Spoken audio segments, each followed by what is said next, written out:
Shri Krishna Chaitanya Prabhu Nityananda Shri Advaita Gadadhar Shivasadi Gaur Bhakta Vrinda.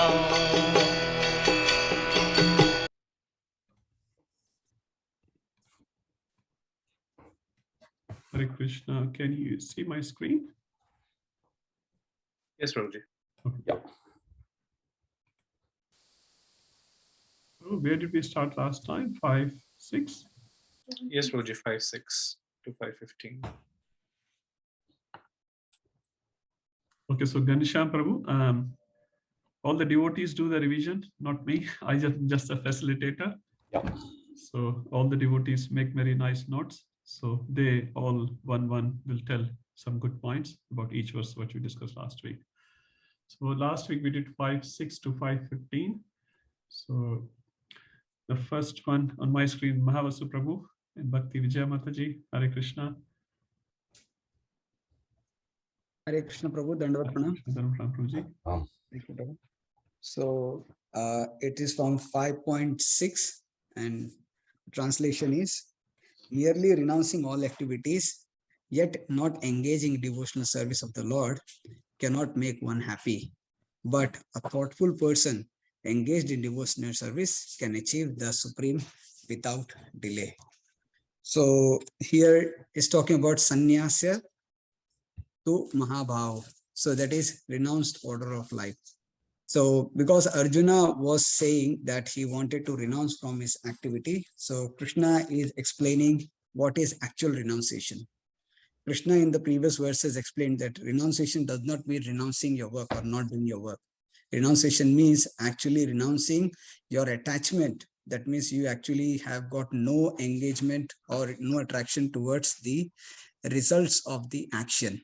So the fruits of the action that we do. So that is actually called as real renunciation. Renunciation means that we work, but in addition to that, here there are people who also think that, okay, I'm just doing it because it is my duty.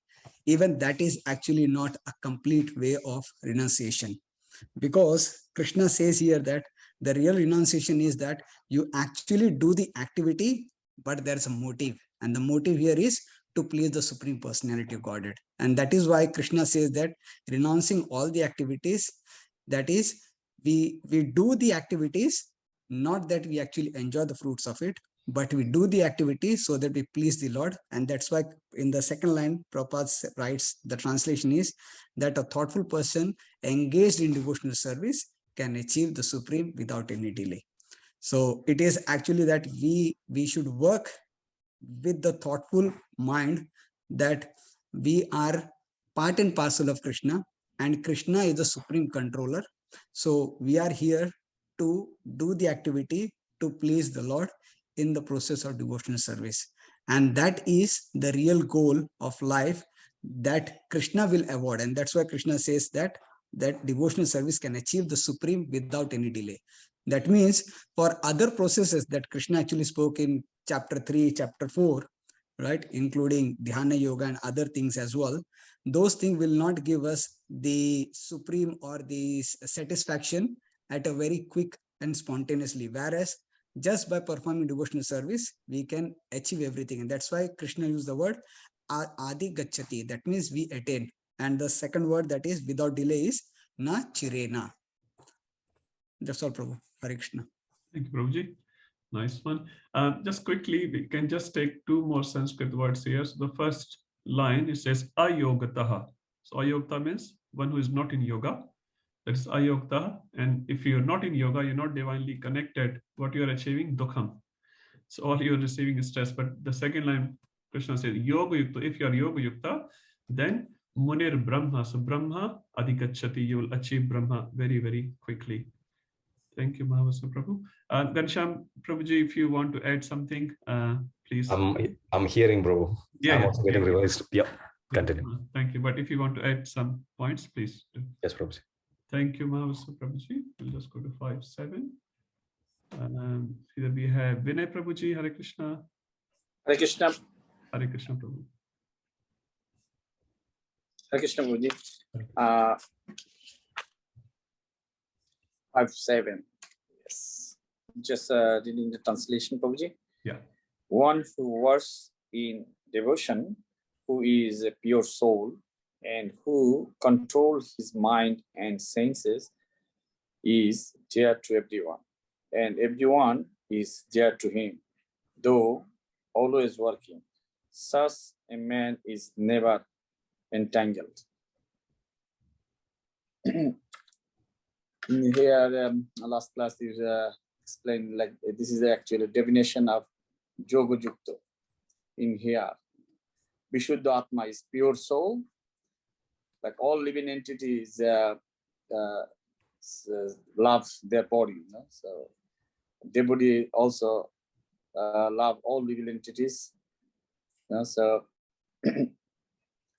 but you give the another one example also, like Narad Muni, you know, so, and came to Hiranyakashipu, you know, so that's why.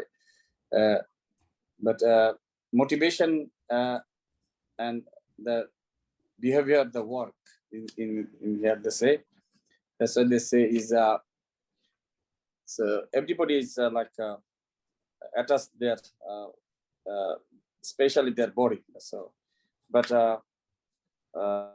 body is one that will be gone, and even in all relatives and everybody, it will be gone. But if you can connect, if you like love to Krishna and connect with Krishna, that one never be gone. You know, so that's that means it's always like Goswami people. We said like Srila Prabhupada is like they're self-control, they're self-realized person. That's why they helped all others people. Like Narad Muni tried to come to help Hiranyakashipu, but he don't listen. So that example you met. That's it in my notes. Yeah. Thank you. And we also discussed about Narad Muni and Ravan conversation as well, where Narad Muni was trying to help Ravan as well. Yeah. Also just a quick connection, which we discussed last week. So in 5.6, it says Yoga Yukta Munir Brahma.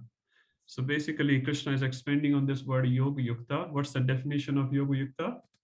In 5.7, so Vishuddha Atma, purified soul, and Vijit Atma. So here Atma refers to the mind, Indriya refers to the senses, one who has controlled his mind and senses, and he considered all entities as himself. Kuranapi na lipyate. So although he will be doing a lot of activities, but na lipyate, he will not be bound. Thank you, Vinay Prabhu. Charu Mataji, Hare Krishna. Were you there last class?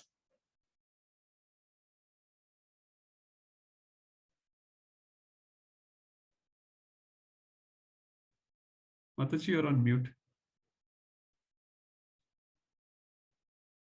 Hare Krishna, Prabhu. Hare Krishna, Mataji, Hare Krishna. I'll just try. So in next two verses are 5.8 and 9, and the translation is, a person in divine consciousness, although engaged in seeing, hearing, touching, smelling, eating, moving about, sleeping and breathing, always knows within himself that he actually does nothing at all. Because while speaking, evacuating, receiving, or opening or closing his eyes, he always knows that only the material senses are engaged with the objects and that he is aloof from them. So in 5.7, we just discussed Sarva Bhutatma, Bhutatma, Kurvana Apina Lipyate. And in verse 8 and 9, Prabhupada has clubbed these two together. And here he says, Naiva Kinchit Karomati. So, na iva, certainly not. And Kinchit means even little bit. Karomi iti. So, I am doing or I do. And one does not think like that. This is just a literal translation. So, then what? Yukto manyate tattvavit. And tattvavit, as you described last time, is a person who is a knower of truth. And manyate means such a person who is a tattvavit, who is a wise person, he knows that he is not the doer of things. And what are the different things? So like we have 5 Gyanendriyas and 5 Karmendriyas. And all of these are these senses, they look outside and they take things in. So the different senses we were talking about were seeing. So Pashyan means seeing, Shravana means hearing, Sparshan means touching, Jigran means smelling, Ashnan means eating. So these are the ways in which we take things inside the body. Gachan, going here and there. Swapan means dreaming. Shwasan means breathing. Pralapan means talking. And Visrajan means giving up. Grahanan means accepting. So these are the various things by which we take things inside the body and then remove things from our body. Then the verse further says, Indriyartheshu, Indriyani Indriyartheshu, Vartanan iti dharayan. So the Tattvavit person or the wise person knows that simply the senses are coming in contact with these sense objects and nothing more is happening. So Krishna is telling us here that wise person understands that when so many things are happening in the body, I am not the doer of these things. Thank you, Mataji. Very nice. I'm completely separate from this body and just material sense objects and material senses are interacting with each other. 5.10. Prasannatma Prabhu, Hare Krishna. Hare Krishna, Prabhu. Hare Krishna, please. Let me try. Then one who performs his duty without attachment, surrendering the results onto the Supreme Lord, is unaffected by sinful reactions, as the lotus leaf is untouched by water. Yeah, here the Lord says, since he is engaging all his senses and his activities are dedicated to Lord, so even though it externally looks like no ordinary karmi is working, but since he is dedicated to all the acts, he is not affected by any action or reaction. It is transcendental. So it is not affected. Just I gave the example of just like the lotus leaf, even though touched by the water doesn't stay on that; it just falls off. So yeah, that's what I.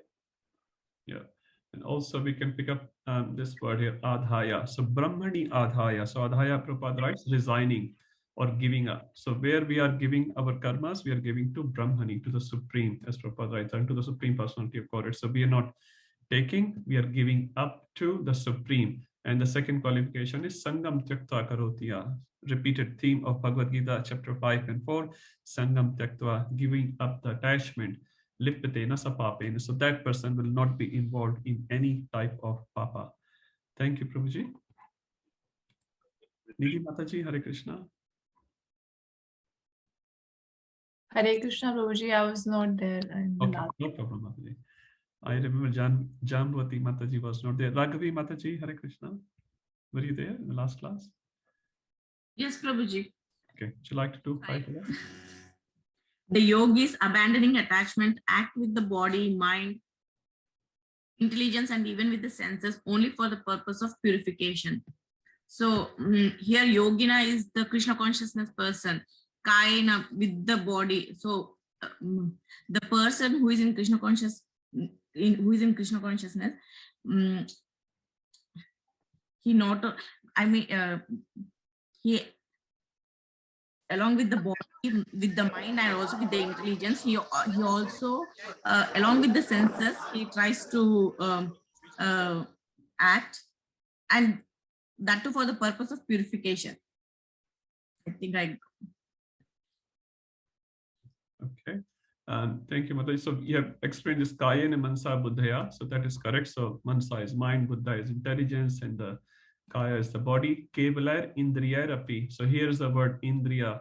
Many times many Gyanis say that Indriyas cannot be used for the service of Krishna. Here Krishna is clearly saying we can also api use our Indriya for the service of Krishna. And actually, when we serve Krishna with our Indriya, then only Krishna is revealed in the heart later. So Yoginam Kurkarunti, you said that Sangam Tektva Atma Shuddhaya. So in the previous verses, when we are saying, I am not the doer, senses are interacting with sense objects, I'm giving all the karmas to the Brahman, Brahmani Adhaya.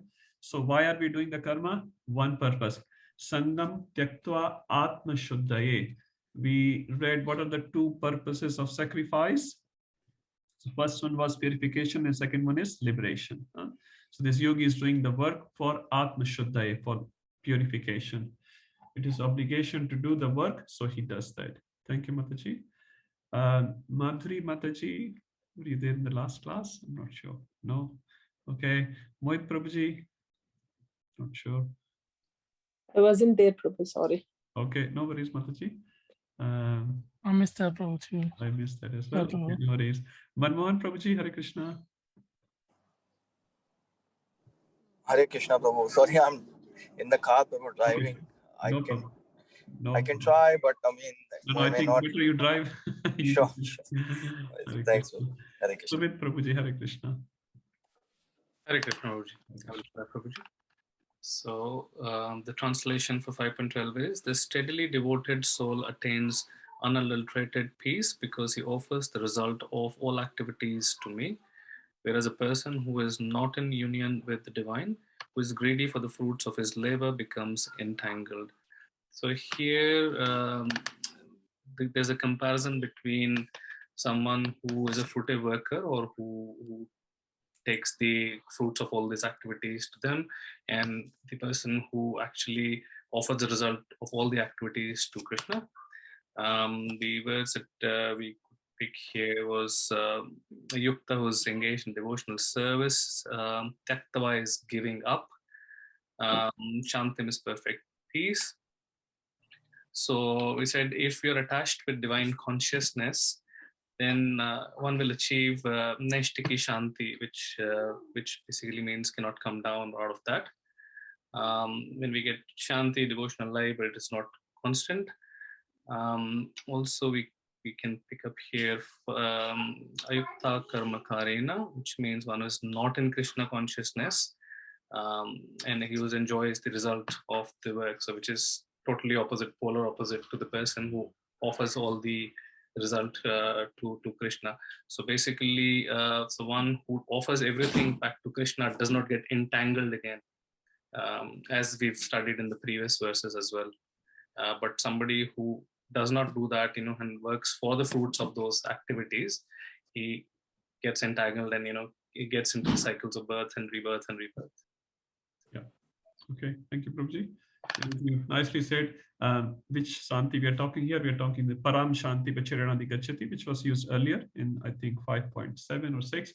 And here, Nashtakim Shanti, that Shanti which cannot, it's like a Achud, cannot come down. You cannot make any changes in that. And this is not, we are talking about the word Shanti in the material world. This is Param Shanti. Okay, 5.13. Rasanand Prabhu, I'm not sure whether you were there last time. So we'll go back to Mahavasu Prabhu. Sorry, Prabhu, I was not there last time. Plus, Yes, I am in Helensburg now. I'm just listening, Prabhu, today. Okay, no, that's fine, Prabhu. Mahavasu Prabhu, Hare Krishna, we are back to you. Hare Krishna, Prabhu.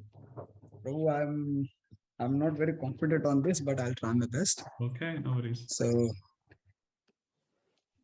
5.13, when the embodied living being controls his nature and mentally renounces all action, he resides happily in the city of 9 gates, the material body, neither working nor causing work to be done. So in this verse, Krishna is talking about what would actually happen to a person who has renounced all his work, and he has controlled his mind, and the process of controlling the mind and the nature is that by engaging in Krishna consciousness. So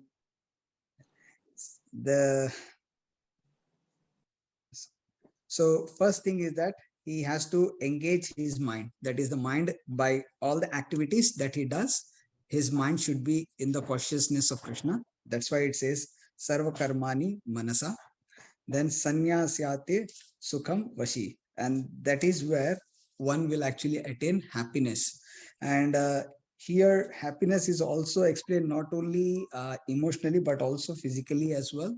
That people who are in Krishna consciousness, they are never stressed and they are always happy, although they are performing all the activities. And in this most important part that Krishna goes on to explain is Navadware, that is the 9 gates.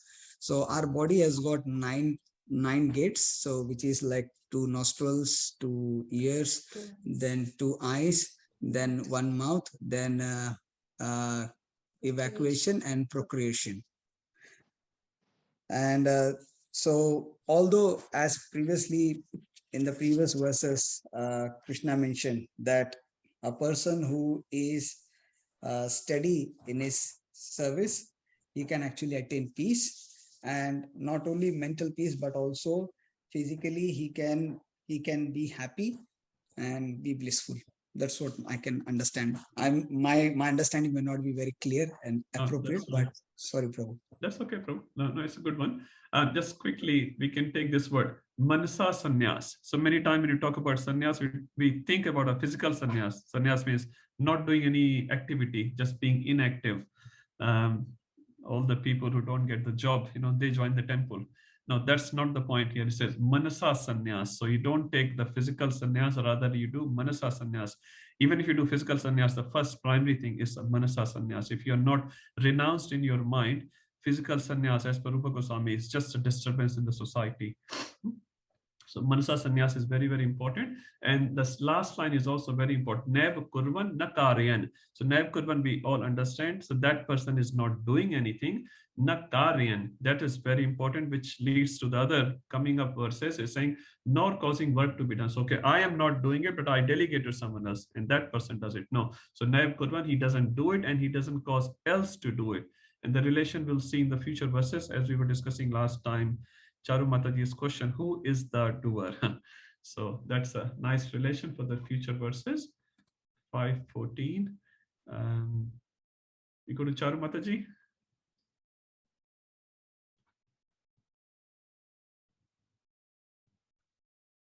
Prabhu, can I do the next one, please? Okay, no worries. Okay, so Vinay Prabhu, would you like to do? I saw Vinay Prabhu being a little busy, so I thought should not disturb him. If you can. If you can't, that's okay. Okay, no, he can't do it. That's perfectly fine. Prasannatma Prabhuji, 5:14, would you like to do? Okay, Prabhu, let me check. The embodied spirit, master of the city of its body, doesn't create, nor does he induce people to act, nor does he create the fruits of action. All is enacted by the modes of material nature.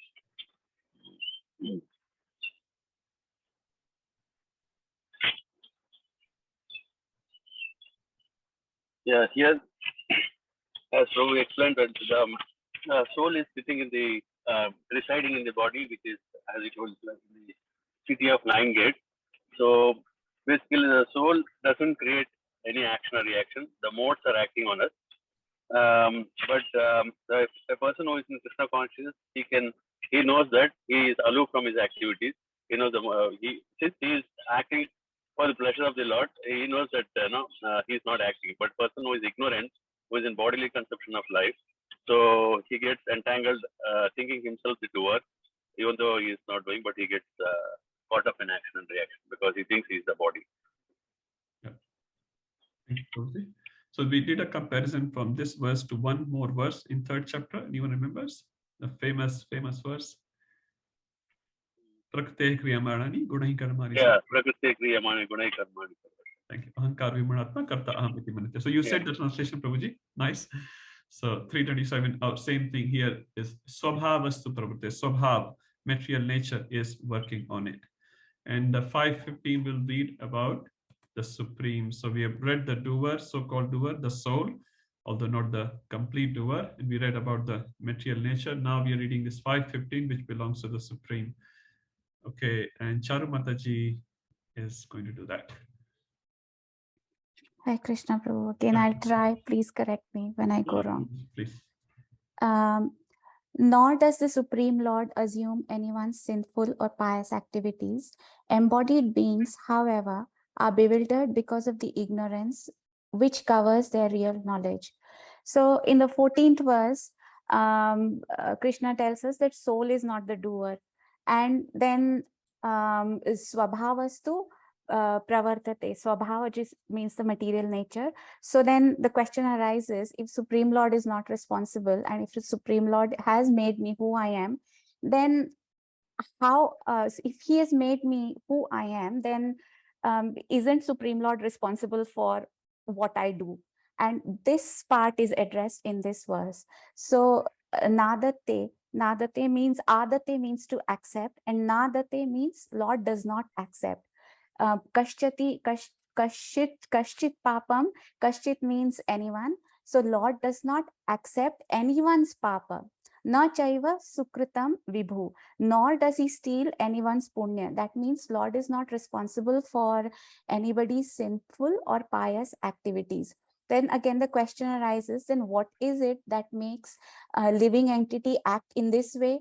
So the answer given is adnyana avartam jnanam. So gyan is the gyan of living entity is covered by adnyan. And it is adnyan means illusion. So the living entity is covered by illusion, and therefore the Lord hears. I mean, if we go back to chapter number 3, I think the 3 kinds of illusions were explained. The three kinds of coverings. Am I right, Prabhu? 3 kinds of coverings were explained in chapter number 3 from. I think sorry, yeah, 3 kinds of coverings were explained in 339 or 336. Sorry if I'm just getting it wrong. So the gyan of the living entity is covered by adnyan, and because of this, tena muhyanti jantava. Jantava here refers to the living entities. So the conditioned soul who is covered by a body and mind is so the soul which is covered by the body and the mind becomes a conditioned soul, and the soul here is referred to as living entity. So it means that the covering puts the soul into illusion. And what the first part of the verse is saying, or what the Lord is saying in the first part here, is that he is not responsible for anyone's action. He does not accept the actions, nor does he accept the reactions. But when the devotees surrender to Lord Krishna, then what happens is the Lord takes away the sinful reactions and the pious reactions also. So still in this stage and at this point, Krishna is not talking about bhakti yoga here. He's not taken us into he's still talking about a karma yogi, in contrast to the karmis that we read about in chapter 3. Am I? Yes. Did I cover? Yes, all you the did. points? You did cover all the good points. That's nice. Also, I think we related this back to 3.1. Jayasi chet karmanaste matabuddhir janadana tatkim karmani ghore mam niyojasi keshava. So here the word was used, tatkim karmani ghore mam. So you are engaging me. See the translation, Prabhupada writes, why do you want to engage me in this ghastly warfare? So many times we blame Lord. Because of you, this has happened. So Lord is clearly saying in 5:15, I am not taking your papa or your sukriti or your piety.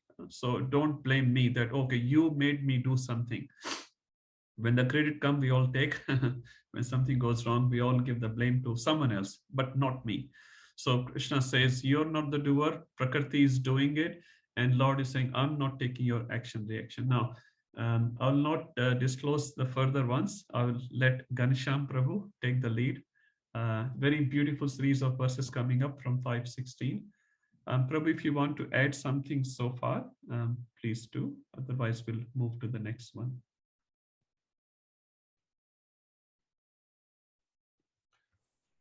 Hare Krishna, Prabhu. First of all, thank you for the opportunity.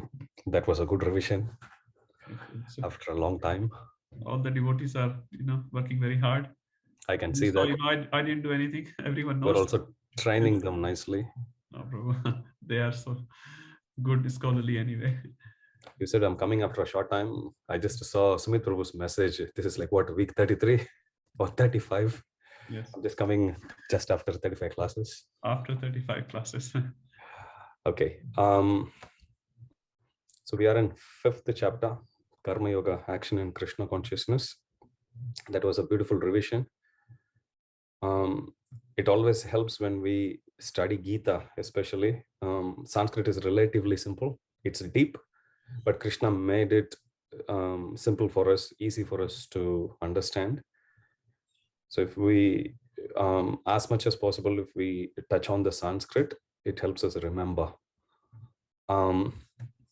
Just before we get going with the next series of verses, let's take a step back and understand, just as a revision. Krishna spoke about Karma Yoga in 3rd chapter as well. And Krishna speaks about Karma Yoga in 5th chapter too. In fact, 3rd chapter of Bhagavad Gita and 5th chapter, they start with the similar verses of Arjuna. Arjuna saying, Krishna, if you consider jnana to be better, why do you engage me in this ghastly warfare? And similar question he asks at the start of 5th chapter as well. So the first question that comes to our mind is, what's the difference? Anyone likes to take a shot? Yes, they all know. Yeah, they all know. I know. Mohit is also there. I haven't heard Mohit speak yet. Who would say? Hare Krishna, anyone? So generally in Bhakti Shastri, we'll ask for volunteers. No volunteers, we'll just call out the names. Okay. Mahavasu Prabhu is in the top list. Mahavasu Prabhu must be cursing the timing of logging in. No, Prabhu. Thank you very much for the opportunity, Prabhu. Hare So, Hare Krishna. So, the third chapter is about Karma Yoga, and the difference between from 1 to 5 is its Karma Sannyasa Yoga is 5. So, in 3rd chapter, Krishna talks about performing karma and the different aspects of karma. Whereas in chapter 5, Krishna is talking about Karma Sannyasa Yoga. That means doing the activity, but how a person can actually do the activity without taking any reactions, but with the knowledge of the chapter 4, which is Jnana.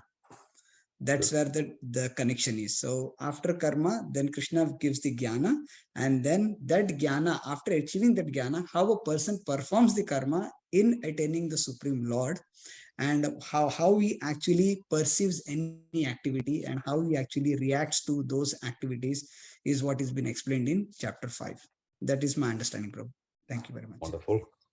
So in chapter 3, Krishna speaks about Karma Yoga. In chapter 5 also, Krishna speaks about Karma Yoga. But Arjuna's position is different when he was in chapter 3 versus when he is in chapter 5. So the start of the 3rd chapter, when you see Arjuna speaking, Arjuna says, Krishna, you just mentioned that Jnana Yoga is actually superior to Karma Yoga. And Krishna accepts that, saying like, yes, what you say is right. Jnana Yoga is indeed superior to Karma Yoga.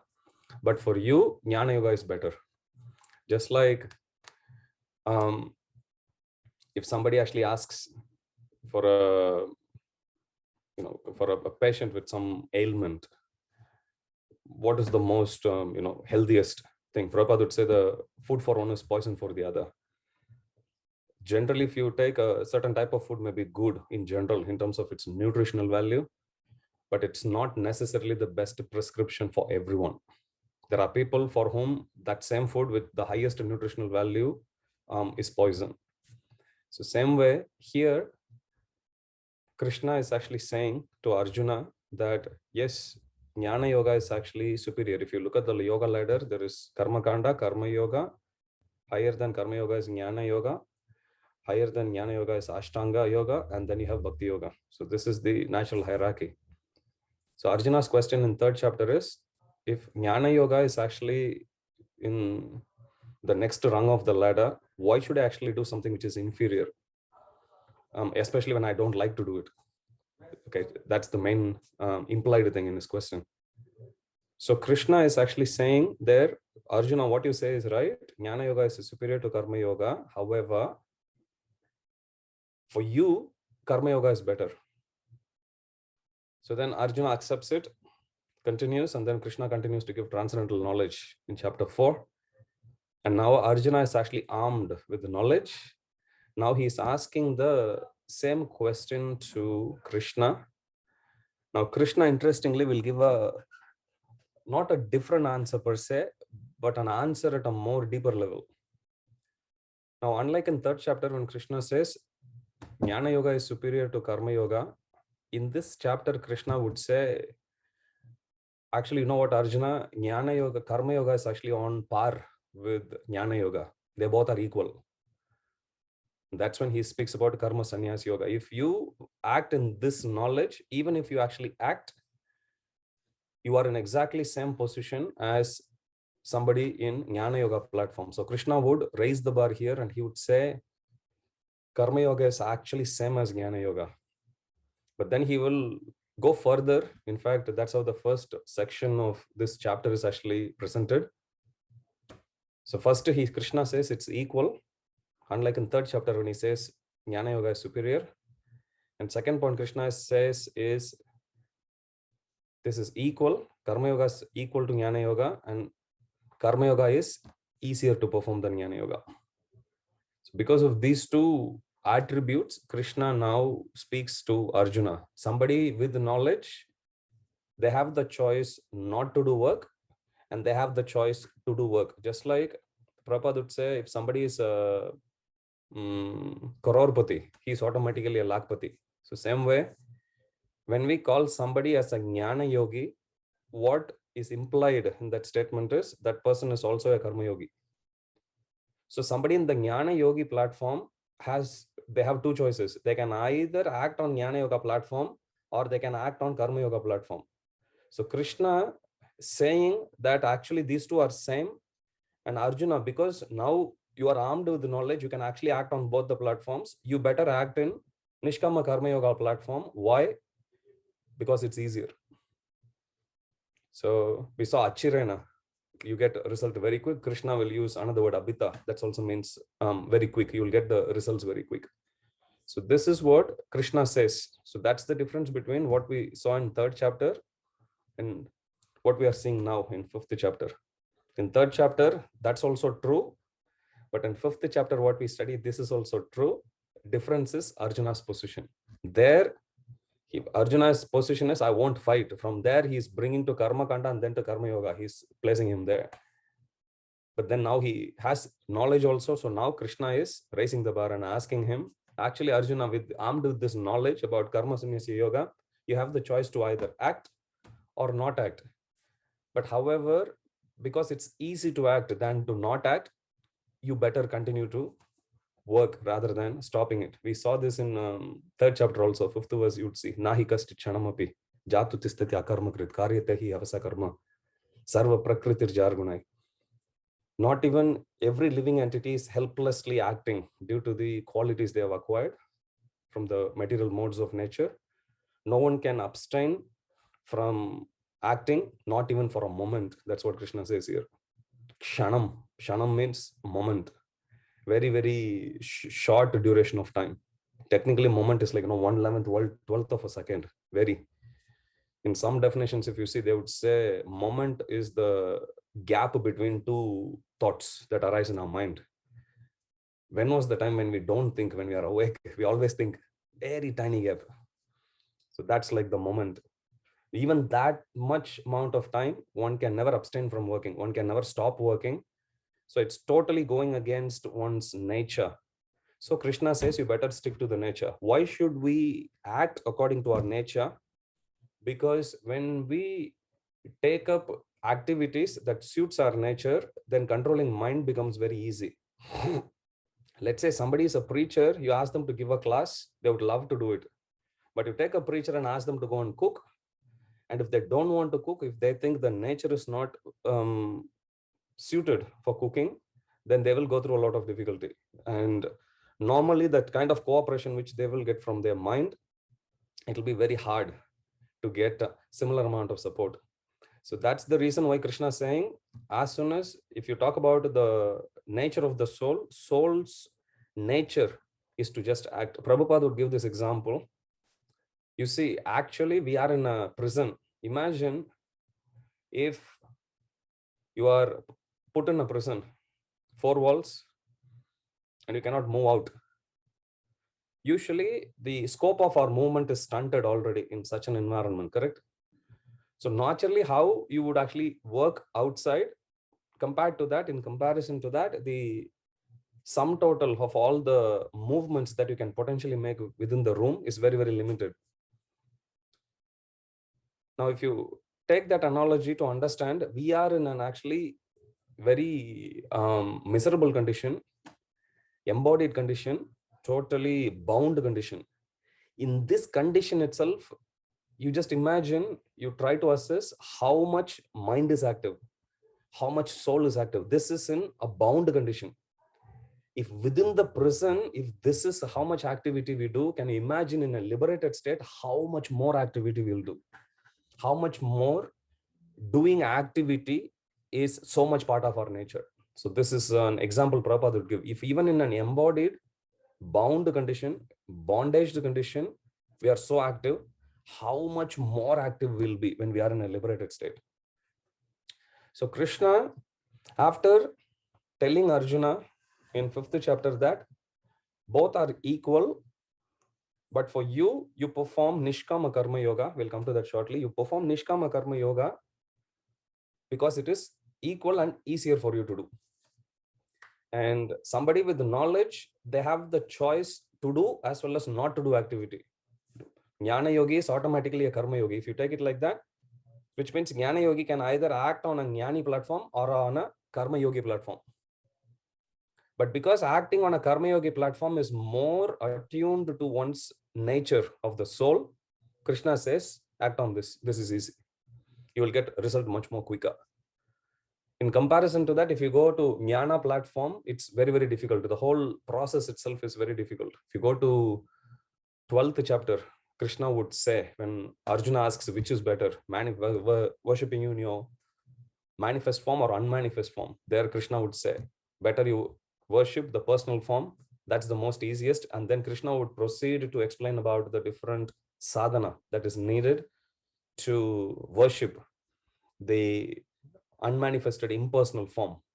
And Krishna himself will say this is difficult. I always say this when Krishna says avyaktahi gatir dukkam. When Krishna says something is difficult, we have to accept it's difficult. Okay, we don't need to experiment, because Krishna, how often do you come across him saying something difficult? When he talks about material nature, he says it's very difficult to overcome.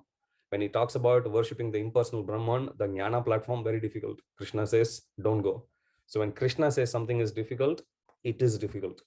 Same Krishna says is something you will get results very quick. Achirena tavakam, you come across, you'll get results very, very quicker. Then we can take it. Yes, this is what Krishna wants me to do. So the first section of this chapter talks about how Nishkama Karma Yoga is easier to perform. Now, normally, when we talk about Karma Yoga, we think Karma Kandis means they have desire. There's no connection with Krishna, so they perform some activity that's prescribed in the Shastras.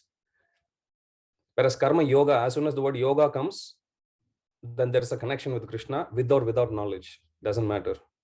Somebody may come to the temple, they don't even know. You'll come across many instances. People think coming to Krishna temple and going to any demigod temple is the same.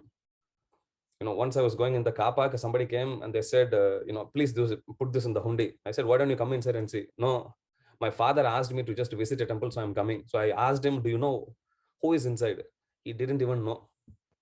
But he's still doing some yoga by putting some donation in the hundi. There is still a connection, but the one who is the performer of this yoga is not in knowledge of Krishna.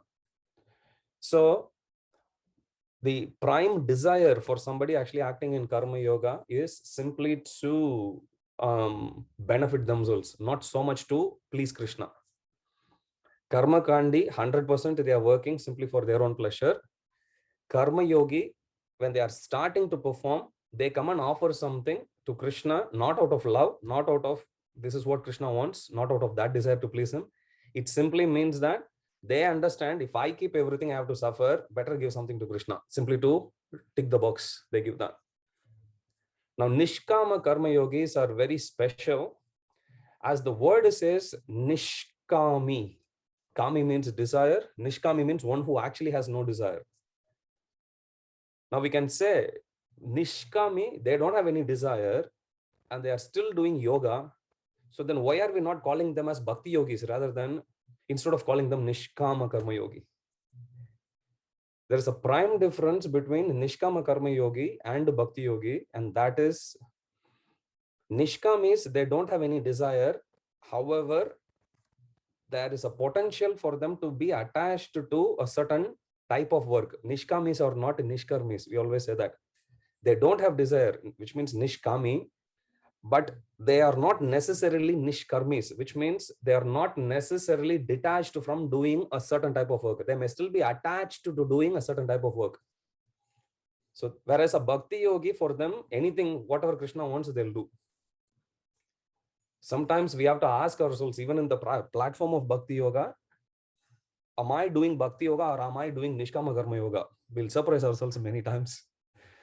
So nishkama karma yoga here refers to those people who don't have any desires, who are happily offering everything to Krishna, but they are potentially still attached to. We can't say in a guaranteed way that they are detached from doing a certain type of work.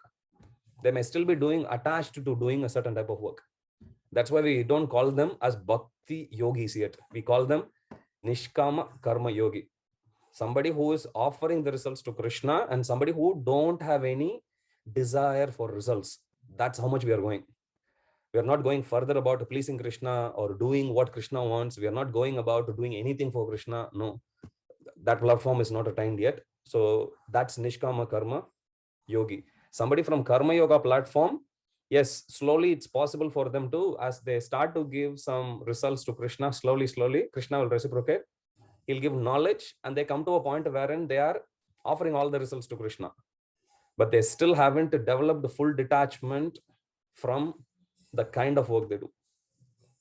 Okay, so the first section of this chapter, verse 1 to 6, Krishna speaks about how nishkama karma yogi is easier to perform. Nishkama karma yoga rather is easy to perform.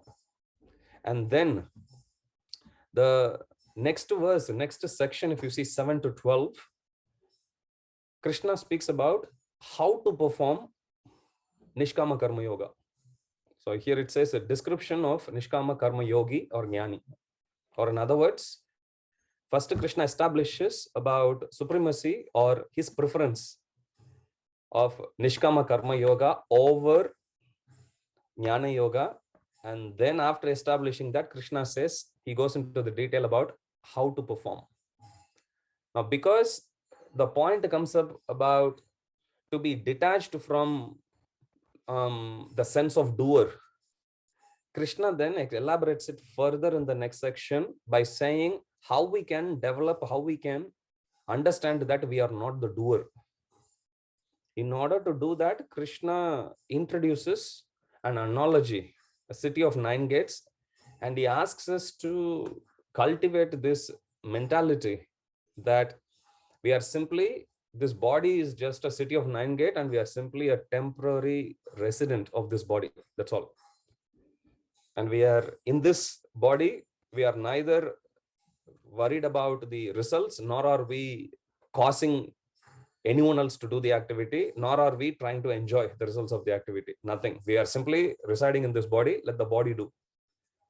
And then Krishna here introduces 2 other doers. So altogether, Krishna speaks 3 doers here. One is the Jiva, second is Prakriti, and the third one is Ishwara. Now, what's the connection? Like Yamang Chaitanya Prabhu, he was mentioning about the famous verse 327, Prakriti Kriya Manani, Gunai Karmani Sarvashaha, Ahankaram, Vimudatma, Kartahamiti Manyate. The living entity, bewildered by the influence of false ego, thinks himself the doer of activities which are in actuality carried out by the 3 modes of material nature. But if you think about the 3 modes of material nature, they don't really have any desire to act in a certain way. So we can't do an activity and blame the 3 modes of nature. And there is a connection between the 3, and that's what we are going to see from verse 16 today. So far, Krishna introduced all the 3. Now he's going to talk about the relationship. Now, in some places, you will see the knowledge will be pretty straightforward. You just read, it'll be in black and white. It's very easy to understand. In some instances, knowledge will be implied. You have already come across a section in second chapter, 253-54, you will come across how sthita prajnasya kabasha samadhistasya keshava sthitadi kim prabhashita kim ashita prajeta kim. So how does a person, or sthitadir muni, how does such a person, what are the symptoms, how does such a person speak, how does he sit, how does he walk? That's like the direct meaning. It's called mukhya vritti. But there we are not supposed to take the direct meaning, but we are supposed to take gauna vritti, or what is called as the implied meaning. Implied meaning means it may not be in black and white, but you understand it based on the context. So then we understand, okay, sthita prajnasya ka bhasha. Bhasha means the symptoms. What are the characteristics of such a person, such a self-realized person? How does he sit? Means how does he control his senses? Or how does he speak? How does he respond to ups and downs? How does he walk means how does he engage his senses? So you take the implied meaning that way. So here in this verse, which we are going to read now, 5:16, Krishna is going to tell us about knowledge, but what exactly is this knowledge, we'll discuss shortly. Do you recite the verses, Prabhu? What's the format of the program? So we do recite the verse in the translation. So one of the devotees will read. Okay. Then you can, one of you can do. Yeah, so maybe start from Jamati Mataji.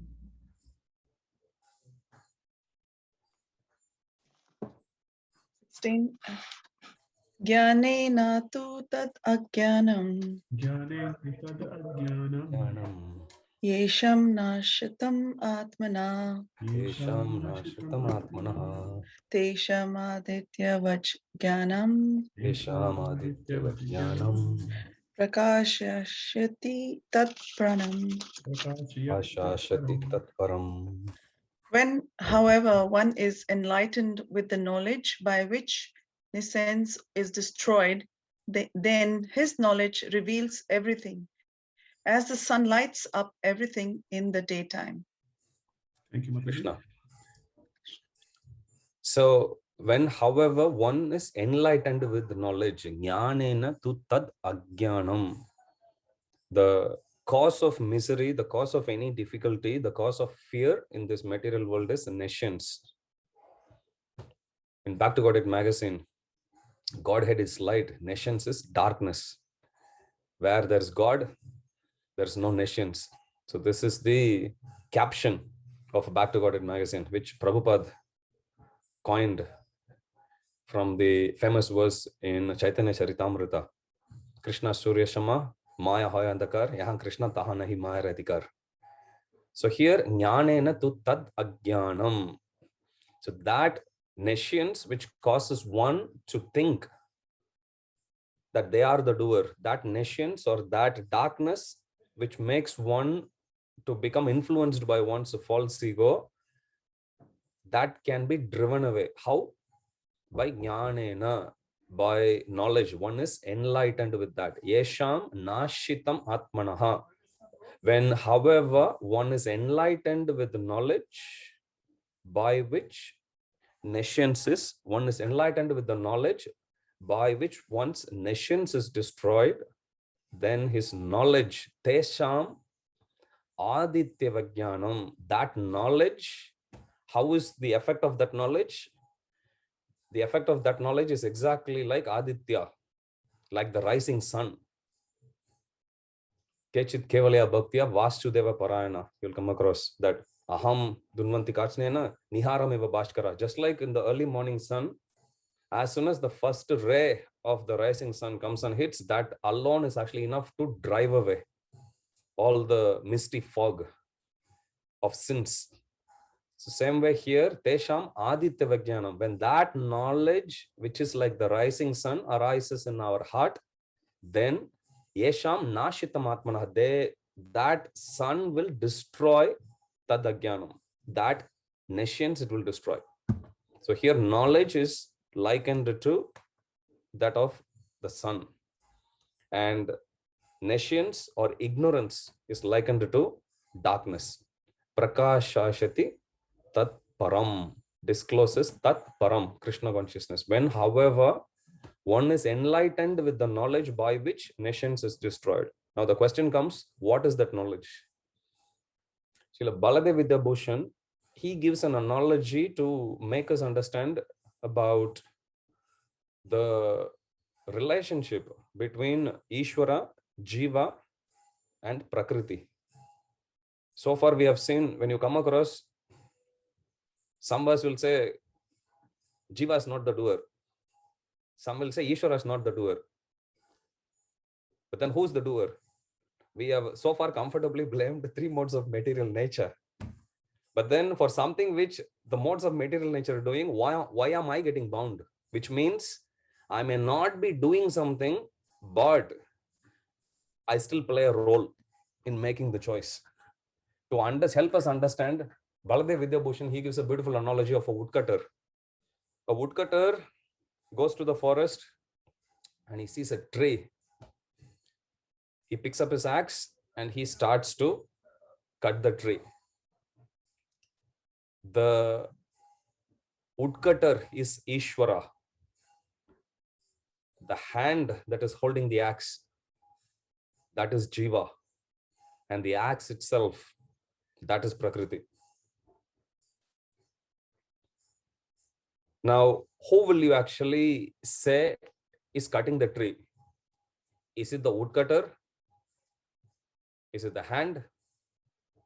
Or the poor axe? So far, we have been putting the blame on poor axe. Isn't that what we said in 327? Prakriti kriyamanani, that are in actuality carried out by the three modes of material nature. As if Maya Devi has got no other job to do. She wants to come here and do some karmic activity and put the blame on us.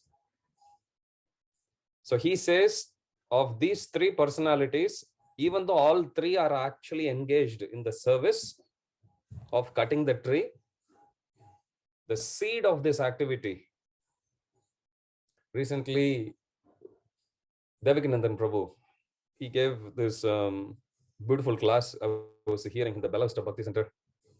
And Prabhu was saying, it's when Krishna says to Arjuna, Nimitta Matram, in 11th chapter we'll see, Nimitta Matram Bhavasavya Sachin, become my instrument.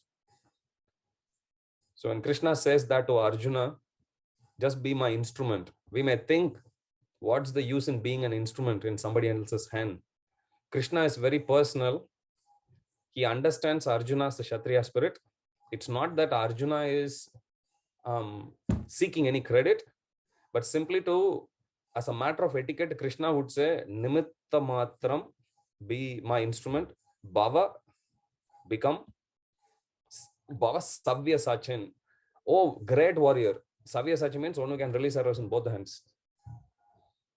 Okay. So Krishna is saying, become my instrument, oh great archer. If he says just become my instrument, Krishna is following the etiquette there. I don't want to challenge the ego of a Kshatriya. You go to a Kshatriya and you say, become my servant, it's very hard for them to accept. That's why Kshatriyas are generally, not generally, always forbidden from accepting charity. They are not supposed to accept charity. So, here, Devikanandan Prabhu said, when Krishna says, become my instrument, he says, Krishna is saying that because that is the safest position we can be in material world. And Krishna knows about it. Krishna, as a dutiful father, he puts us in the most safe situation. And he gave example that even in a murder, if somebody picks up a knife and stabs someone, nobody comes and punishes the knife. Or you take even a step further, somebody pays the money to a mercenary and the mercenary kills a person, murders. Still, the amount of punishment which the sponsorer of, if I can use the word, I'm doing fundraising, I think it's going, influencing my thoughts and words. The sponsorer of that act, they take more punishment than the one who had actually carried out the activity. So he said, generally, the instruments are immune even from the eyes of law. So he said, so it's always the safe position to be an instrument. Now, if you look at this analogy of Baladev Vidyabhushan, what is the instrument here? The axe. But then guess what we have been doing? We have been blaming the axe for cutting. Baladev Vidyabhushan says, of the three personalities, there is a Jiva, there is Ishwara, and there is Prakriti. All three does their activity. However, the sole responsibility of the activity is put on the Jiva. And the reason is Jiva desires something, and whatever the Jiva desires, Paramatma or Ishwara, he sanctions it.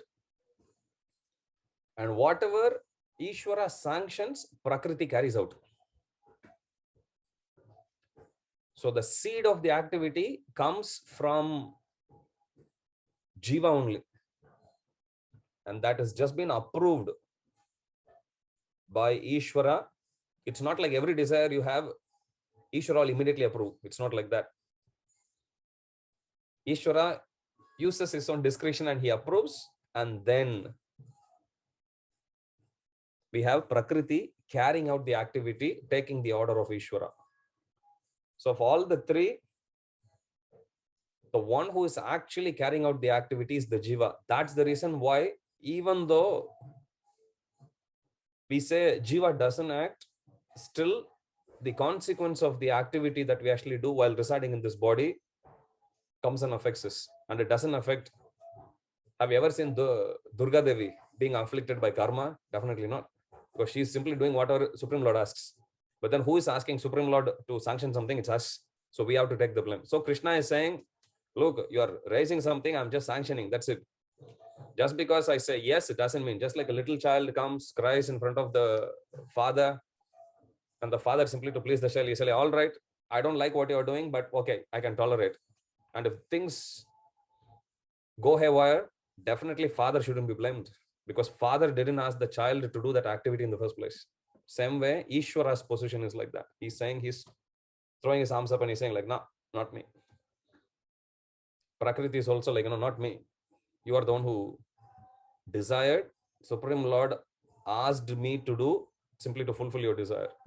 So these three doers are there. The knowledge that there are three doers, and the knowledge that there is an interaction between the three doers, and the knowledge that Supreme Lord Krishna is there and we are supposed to engage in activities to please him.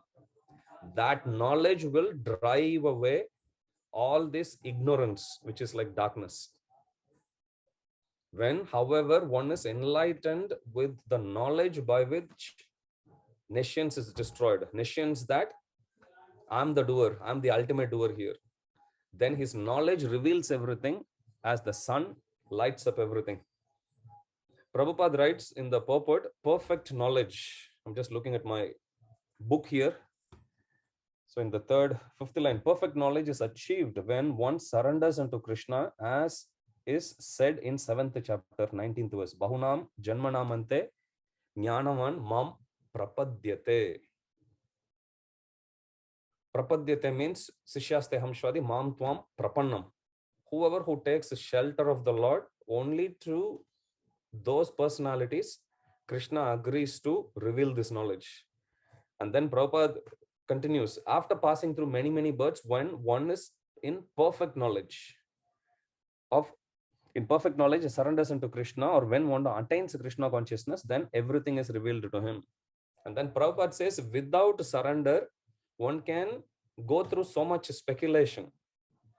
And Prabhupada says, one of the biggest speculation, Prabhupada would call as the last snare of Maya, is to think oneself to be God. And then Prabhupada says, Krishna has been refuting about this knowledge straight away from 2nd chapter. In 2:11, you will come across, that's the first instruction of Krishna, Asosyan Anvasoshyastam Prajna Vadamscha Bhashase Katasham Agatashamscha Nanus Sochanti Pandita. While speaking learned words, you are mourning or lamenting for what is not worthy of grief. And then immediately Krishna says, Natvevaham Jatunasham Natvam Neme Janadipa. So Krishna says, never was there a time when I did not exist, nor you, nor any of these kins, nor in future shall any of us cease to be. So Krishna's instructions in the whole Gita, which he speaks to convince Arjuna, starts from 2nd chapter 11th verse, and it finishes at 10:11. Arjuna is convinced at 10:11. Whatever Krishna speaks from 10th chapter 11th words onwards, he speaks simply for benefit of people, because Arjuna asks question. You will never come across Arjuna asking Krishna after 10:11, why should I fight? Please tell me which is more superior. You are confusing me by these equivocal statements. Arjuna uses all of this. Some places he even uses sarcastic names also to address Krishna. You will come across, oh Krishna, I thought as Janardana you are supposed to be protecting people, but then you are asking me to kill. Is this how you get this name Janardana? Then in other place he asks, oh Krishna, you are called Madhusudana. I thought you got this name by killing the demon Madhu. Looks like you got this name by killing your forefather Madhu. If that is not right, then why are you asking me to kill my own forefathers here? So you will see Arjuna on a friendly terms he talks, but as soon as he surrenders to Krishna in 2:7, even the tone of Arjuna's questions will vary. He'll take a very humble position.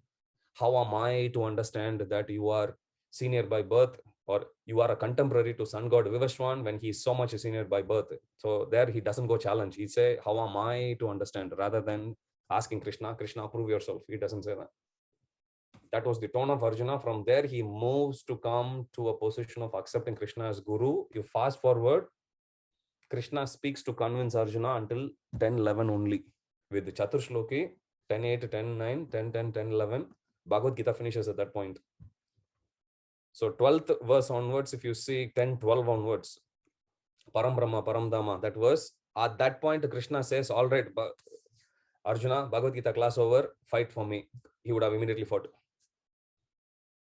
But from that point onwards, Prabhupada writes, whatever questions he asks is simply to establish the supremacy of Bhakti Yoga, and then to teach people how Jnana also comes from Bhakti, plus to keeping in mind the people in Kali Yuga especially, Arjuna wanted to reveal to the whole world what are the symptoms and characteristics of Supreme Personality of Godhead. That's the reason why he's asking question. He didn't have any doubt whether he should fight or not.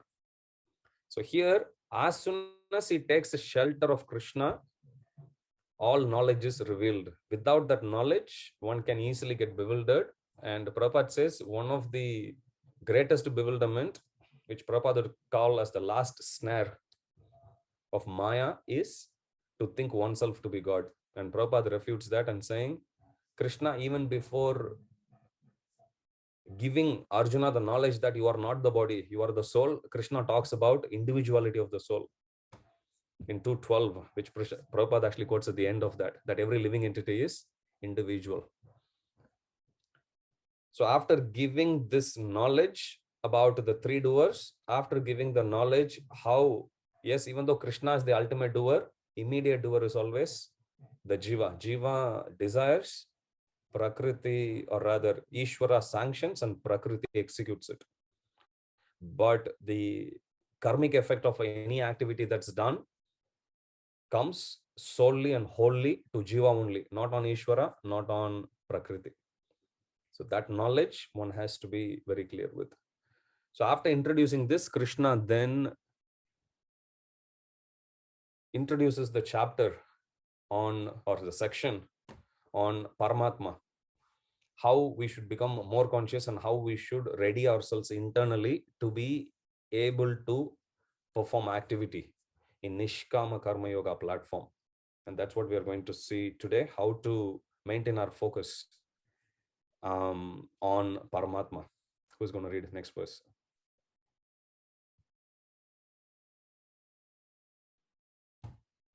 Mohit Prabhuji, you want to read that?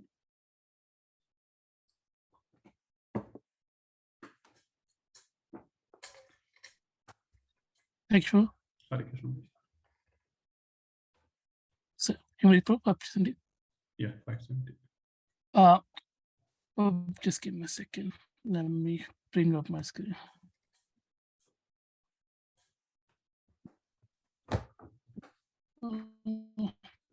Just give me a second. Just freeze for me. That's okay.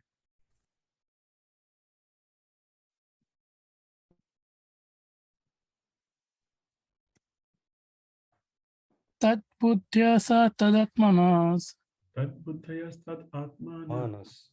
Tanishtastatparayana Gachantiya Punaravrittim Gachantiya Punaravrittim Jnana Nirdhuta Kalmasha. Jnana Nirdhuta Kalmashaha.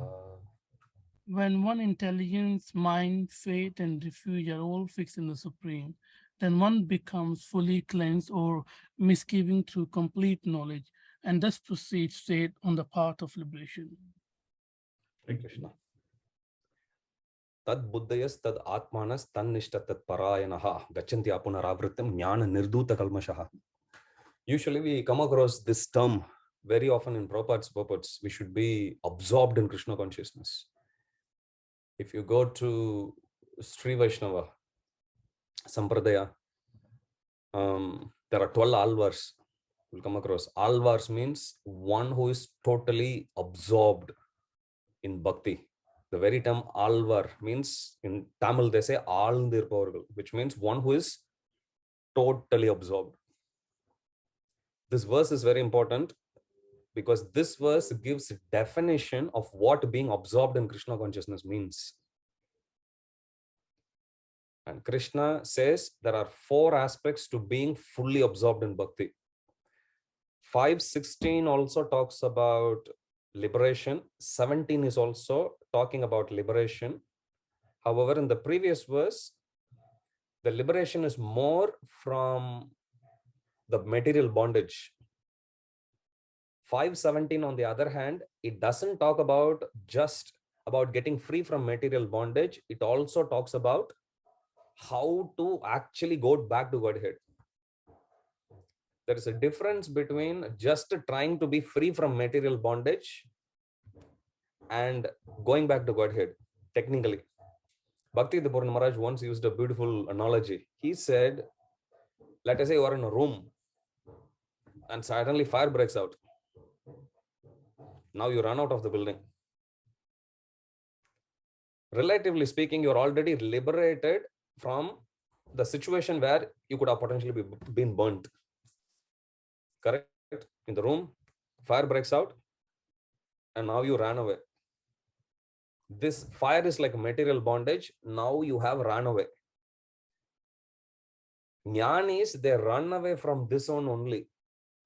And they go to the street. Now, what jnanis don't know is where to go now. You understand? Devotees, on the other hand, they also run out of the room and they know exactly where to go. 16 is talking about how to run out of the room. 17 is talking about after running out of the burning room, where to go. So 5.17 talks about complete liberation. 5.16 talks about how by cultivating the knowledge, we can be free from bondage. That's all.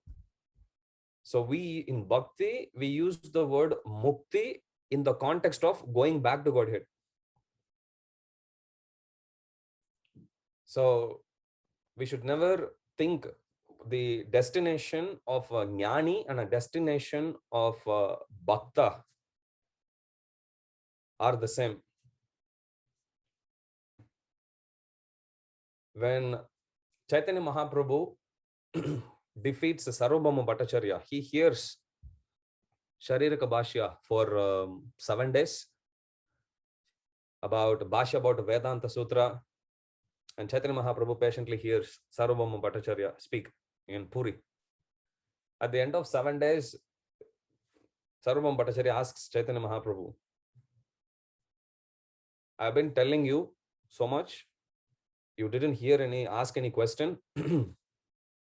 I don't even know whether you have understood everything I'm telling you. Then Chaitanya Mahaprabhu goes on to explain, actually, Srimad Bhagavatam is the natural commentary of Vedanta Sutra. Vedanta Sutra itself is very clear. Even people who can't understand Vedanta Sutra, Bhagavatam is even more clear. Both are written by the same author. And that's the final work of Veda Vyasa. He didn't write anything after that. So then why are you twisting the meaning? In the name of explaining, you are twisting the meaning. Chaitanya Charan Prabhu says, people usually talk about science. Science can explain. He says, science usually can't explain. Science can describe things. There is a difference between describing and explaining. Science can describe things. Like what is it that actually meets the normal gross senses, that much science can describe. Just like how news reporter would go to a place to cover an event and then they'll describe what they see. He says science can do that much, but only Shastras can explain things. He says Sanskrit can actually describe every single thought of a human. And he says any other language is not possible to do. Sanskrit has words to describe every possible thought of humans forever. So here, Alvars, one who is absorbed. So what does it mean to be absorbed in Krishna consciousness? 4 things. If we tick all the 4, then we are considered to be fully in Krishna consciousness. Tad buddhayas, tad atmanas, tan nishta, tad parayana. 4 things. Tad buddhayas. Intelligence should always be with Krishna. And you will see Krishna repeating it again in 12th chapter on Bhakti Yoga. Mayi eva mana adatsva mayi buddhim niveshayaha nivashishyashi mayi eva ata urdvamna samseha. Krishna says, oh Arjuna, please always think of me. Fix your mind upon me. If you do all of this, you will surely come to me. And you will see Krishna again later on saying, Manmana bhava madbhakta madhyajimam namaskuru. Tad buddhaya tad atmanas. One's intelligence and one's mind has to be focused on Krishna. Why? We are wherever our subtle body is. That's why. We may be sitting in class for 2 hours, but if our mind is worried about which team is playing against which other team in IPL, we are sitting in a class, but actually we are not here. Body is here. But where are we actually? Wherever our subtle body, which is mind and intelligence is.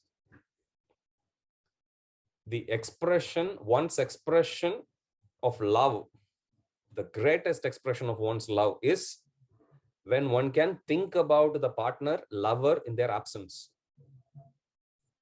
You know, basic human psychology. If a person says, okay, my partner is not around, I'm going to think about someone else, then the chastity of the relationship gets affected very easily. So, tad buddhayas, tad atmanas. Whenever our mind is actually fixed in Krishna and our intelligence makes every plan to serve Krishna, we have only crossed to 50%. Tad buddhayas, tad atmanas, tan nishta, faith. Once faith is actually fixed, Vyavashayatmika buddhi ekkeha kurunandana. We read that in 2nd chapter. Ekkeha kurunandana. And Krishna is very, very picky. Krishna always wants exclusive attention. He doesn't want half-baked attention. They always say this, every verse of Bhagavad Gita, you can see this as a contract between Krishna and the devotee, between Bhagavan and Bhakta. Krishna in every verse will explain what we are supposed to do, and he will also explain what he will do in return. Even if you take this verse, Tesham satatayuktanam bhajatam priti purvakam dadami buddhiyogam tam enamam upayantite. To those who are devoted to serving me with love, always. Tesham satatayuktanam. He wants the service uninterrupted. Bhajatam priti purvakam. That service also needs to be with love. If somebody does that service with full love, uninterruptedly, dadami buddhiyogam tam. To them, I'll give intelligence. See, that's a contract. You do this, I do that. Manmadam bhakto madhyajimam namaskuru maamevashishi satyante pratijane priyoshime. Always think of me, become my devotee, worship me, bow down to me. Then you shall surely come to me. Then first half is the contribution of the Bhakta, second half is the contribution of Krishna. Sarvadharman parityaja mamekam sharanam raja aham tvam sarva papebhyo mokshishami masuchaha. You do full surrender to me, giving up everything, I shall deliver you from all sinful reactions. That's why Prabhupada would say Krishna is a hard task master. And Prabhupada would choke up whenever he describes about Lord Chaitanya Mahaprabhu. Chaitanya Mahaprabhu never demands. Bhagavad Gita will give us deep insight about who Krishna as a personality and who is Krishna as Lord Chaitanya Mahaprabhu. We'll appreciate so much more. Tad buddhayas, tad atmanas, tan nishta. Faith has to be exclusive. Tat parayanaha. Parayanaha means refuge or taking shelter. These four aspects, if one is able to do, then such a person is called as an alvar. One's intelligence, one's mind, one's faith, and one's exclusive shelter. These four. If one who practices this Nishkama Karma Yoga, gradually when they are able to shift their focus from, just being free from material bondage to free from any effects or consequences of one's activities, to come to the point of being totally imbibed in the thoughts of Krishna, totally meditating on Krishna, giving one's intelligence to Krishna, having exclusive faith, and taking full shelter. Then what is he going to do? Gachanti means go. Apunar avritim, to liberation. This liberation is not leaving the room. This liberation is after leaving the burning room, as given in 5.16. Now Krishna is going to take us. He's waiting outside with Garuda Airlines. Jump on board and you go back to Godhead. Gachanti apunar avritim jnana nirduta kalmashaha. If one gives all the four or all fixed on Supreme, then one becomes fully cleansed of misgivings through complete knowledge, and thus proceeds straight on the path of liberation. Prabhupada writes in the purport, the Lord says, Mata parataram nanyat kinchidasti dhananjaya. Impersonal Brahman is also supported by Krishna.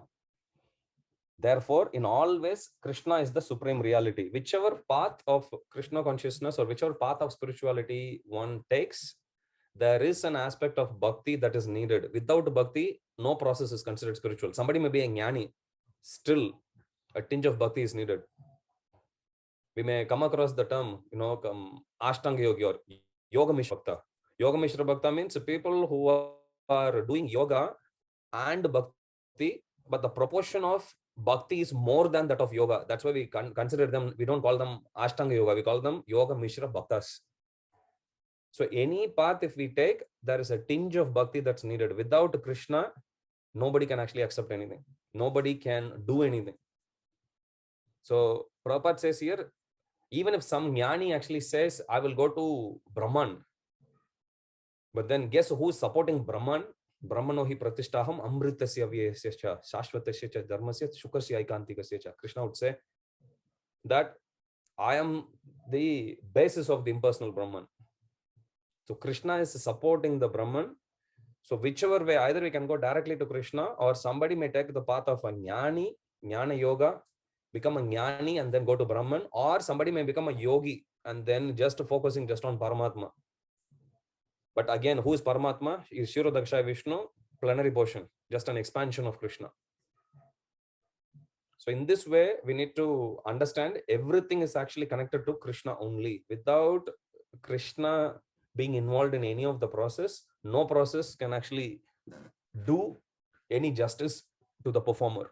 They cannot give any benefit. They are not capable of giving any benefit. Later on, we'll study about how Krishna, even we may think this is only for Vishnu Tattva, even for demigods. Krishna says demigods themselves, they don't have the potency to attract bhaktas. You need to attract, right? Akarsheti iti Krishna. Krishna means one who attracts. Demigods don't have the charisma. Demigods themselves, they cannot induce people to come and worship them. Not possible. Once Prabhupada goes to Chennai, Giriraj Swami, at the time Giriraj Das Brahmachari, he has been preaching to one life member there who was very favorable, was organizing a lot of programs for the devotees.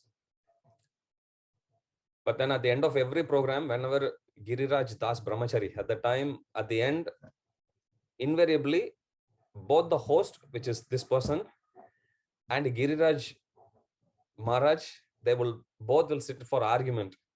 He would say one should worship only Krishna. And the other host will actually say, no, one should worship only Shiva. So then it became like so then they'll keep on arguing for an hour and then they'll make peace and they'll go. It happened a few times and then they realized, all right, we are not going to waste time on this anymore. Let's ask Prabhupada when he comes. So they both talk. And then later, Prabhupada, when he comes, this person comes in front of Prabhupada. And then Giriraj Swami, he introduces him, telling he's such a good devotee, doing a lot of services, everything. Prabhupada was very appreciative. And then Prabhupada says to him, do you have any questions for me?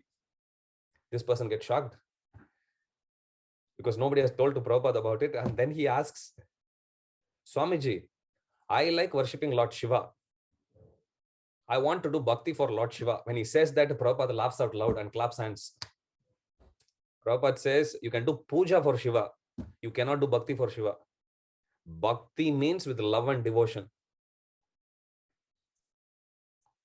And then he asks again, Swamiji, but I'm very attracted to Shiva. Can I still become a bhakta of Shiva? Prabhupada again, he clarifies, that is not possible. Just like if you go to bedroom, you can't actually cook. You go to bedroom to sleep. You go to kitchen to cook. Likewise, you want bhakti, you come to Vishnu, Krishna. If you want anything material, you want to do puja, then you go to Shiva. And that satisfied, that person, he later on becomes a devotee. So even to induce people to worship Ekatvena, Pritakwena, Bahuta, Vishwata Mukam, we'll study that. So whether somebody is worshipping Brahman or somebody is worshipping Paramatma, even many times in India, people think worshipping Virat Rupa is the greatest. You know, if you watch any devotional movie, last scene, you know, Vishnu, he'll be normal 200 form or 400 form. Finally, when a devotee is about to quit, you'll suddenly see him expanding the size. They'll pan out and they'll show you, and he'll show Virat Rupa. It's a materialistic understanding because people think bigger means that has to be the most powerful. But actually, that is not so. Even in material world, we have experience. You know, the CEO of the company may not be the most strongest guy. The laborer who is in the lowest rung of the hierarchy, he will be the most very built guy, heavily built. And the one who is heavily built is not the one who is controlling. So Prabhupada there, he explains, even for Virat Rupa, Prabhupada says there is a primary difference between Virat Rupa and Krishna's any other form. If you look at the spiritual sky chart, you will see different expansions of Krishna having their own loka. You will see Narasingha Loka. You will see Ayodhya where Lord Ram is there. Likewise, you will see different eternal forms of Krishna. Hayagriva will be in his own. Matsya will be in his own. Matsya Loka. Prabhupada says, but you will never see one for Virat Rupa because Virat Rupa doesn't exist eternally. It's a temporary manifestation of Krishna's energy and that's it. And that happens only in material world. Virat Rupa doesn't exist in spiritual world. So Prabhupada says that's the primary difference between Krishna's all other forms and this material form. Krishna wanted to show his manifestation using material energy. That is Virat Rupa. So Krishna will later say, what to speak of just Brahman, even demigods, Paramatma, of course, Paramatma is Krishna himself. Still, Paramatma is also coming from Krishna. Or even if you take Virat Rupa, everyone is coming from him only. So here, 4 aspects: intelligence, mind, tad buddhes tad atmanas, tannishta tat parayanaha, gachanti apunaravritim, jnana nirduta kalmashaha. Who is going to read? 18. How long do we go till? Is it 6 or 6:30, Prabhu? We go usually till 6:15. 6:50. 6:15, Prabhu. Okay, that's fine. Yeah. We have a Damodar here. We are offering some worship in the temple. 6:15 is okay. I can stop there. And do you open for questions after that?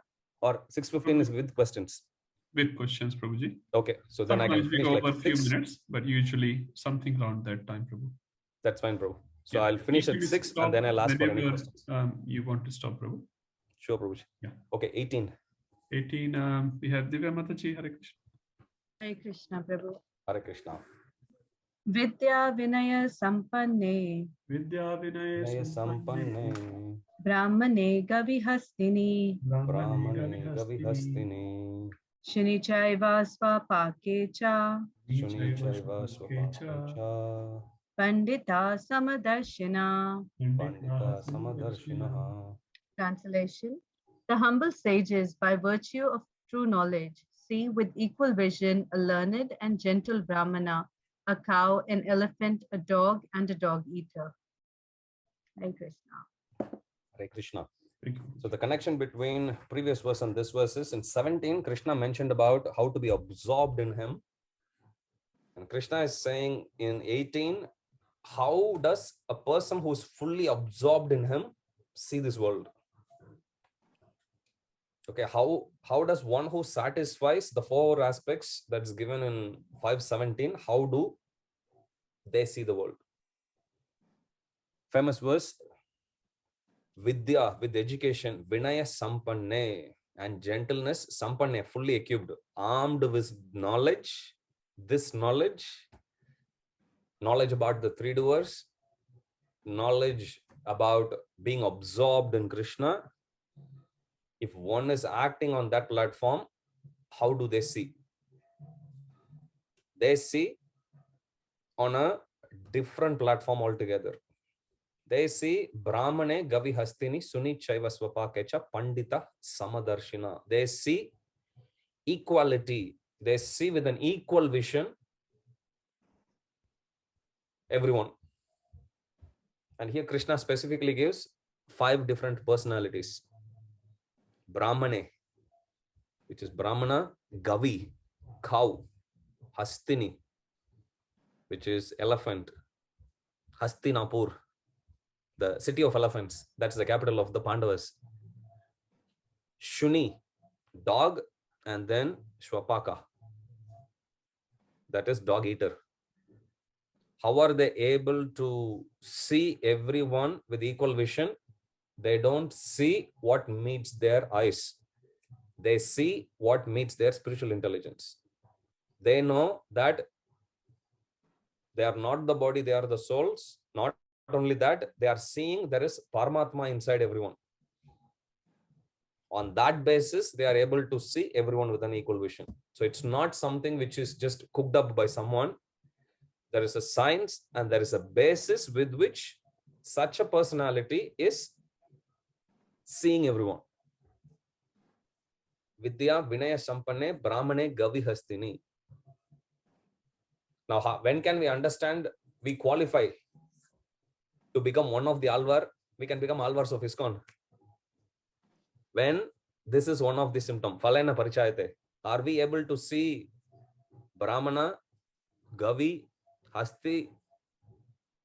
Hastini in the elephant, dog, Shuni, and Swapaka, dog eater? Vishwanath Chakravarti Thakur, when he comments on this verse, he says, Brahmana and Gavi, Brahmana and cow, they are in mode of goodness. Elephant is in mode of passion. Dog and dog eater, they are in mode of ignorance. When we are in a position to see everyone. Prabhupada was once giving class in India, and somebody from the crowd, they challenged, Swamiji, you are using very harsh words. Then Prabhupada says, what do you mean harsh words? You are calling them fools, rascals, and everything. There is 2 instances where Prabhupada was challenged. Both the instances, Prabhupada gave interesting reply. In one instance, when they asked, Swamiji, you are using harsh words, Prabhupada quoted this verse. Or rather, the person challenging, they quoted this verse. He's saying, humble sages see with an equal vision. Prabhupada is saying, I'm not a humble person. I'm not in this platform. I will see distinction. This is one reply for Prabhupada. From Prabhupada. In another instance, when he is challenged with a very similar question, Prabhupada says, don't blame me, blame Krishna. Krishna says, Namam Dushkrit no Muda. Krishna is calling them fools, not me. Like that Prabhupada says. So you will come across very sweet replies of Prabhupada. So humble sages by virtue of true knowledge see with an equal vision a learned and gentle Brahmana. Prabhupada writes in the purport, just because we are seeing Paramatma in the heart of everyone doesn't make Jiva to be same as Paramatma. We are Anu or Anu Atma. Krishna is Vibhu Atma. Krishna is very big. We are very tiny. Both are Sachidananda Vigraha. But we are same with Krishna in quality, but as in quantity, Krishna is always huge. Krishna is an ocean. We are just a tiny drop of the ocean. Prabhupada would give that as an example. So you taste the tiny drop, it will be salty. You drink gallons of seawater, that will also be salty. But Krishna is huge and we are very, very small. If this knowledge about simultaneous oneness and difference is not there, then it's very easy to get derailed in our understanding. So if you read the purport, there Prabhupada actually says, this is due to their relationship to the Supreme. This is like 5th line. How is such a person able to see everyone with an equal vision? Prabhupada says this is due to their relationship to the Supreme. For the Supreme Lord, by their plenary portion as Paramatma, is present in everyone's heart. So this is the basis, as we said. That's why when we look at each other, we greet, we do pranam. That pranam is not just for the Jiva, pranam is also for the Paramatma inside. When we accidentally touch somebody with our feet, we immediately ask for forgiveness, touching their body. Because the Supreme Lord is there, the body is considered a temple. So here, this is due to their relationship to the Supreme. For the Supreme Lord, by his plenary portion as Paramatma, is present in everyone's heart. The Lord as Paramatma, few lines later, Prabhupada says the Lord as Paramatma is present both in the outcast and the Brahmanas, although the body of a Brahmana and that of an outcast are not the same. The bodies are material productions of different modes of material nature, but the soul and super soul within the body are of same spiritual quality.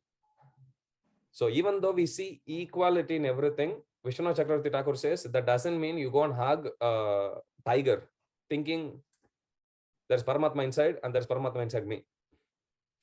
Paramatma won't fight, but the tiger will fight with us. That's the problem. The body of the tiger will fight with the body of a human and devour.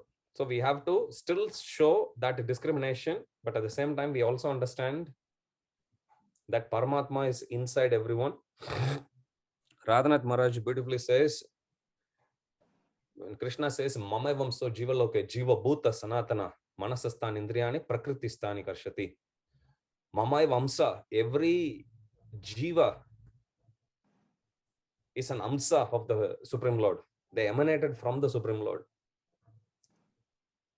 So Maharaj says, so if you hate someone, it means you are hating an aspect of the Supreme Lord. Very deep. Because everyone has come from Krishna, they are Krishna's sons or Krishna's daughters. They are all part of Krishna. Janma dhyasya yataha. This is the definition of God that's given. God means he from whom everything and everyone emanate. Everyone come out. So if we hate someone, that means we are hating that aspect which came from Krishna. If we love Krishna, how can we hate anything? Anything in connection to Krishna. So that's his point. It's a very, very high level of consciousness, but this is what we should be aspiring for. So when we talk about Alvars and Sri Sampradaya, this is the platform they were in.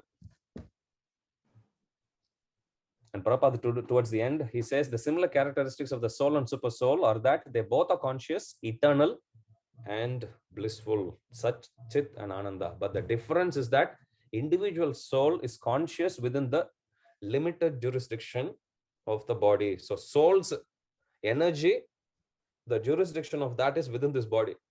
If somebody pinches my neighbor, I don't feel the pain. Krishna will feel the pain. Krishna feels the pain for all 8.4 million species. Very difficult to be Krishna. Thank God we are not. And if we pinch ourselves, that pain only we can feel. Neighbors can't. Okay, so the jurisdiction is there, but the extent of that jurisdiction varies. For Krishna, it's unlimited. For us, it's limited. Text 19.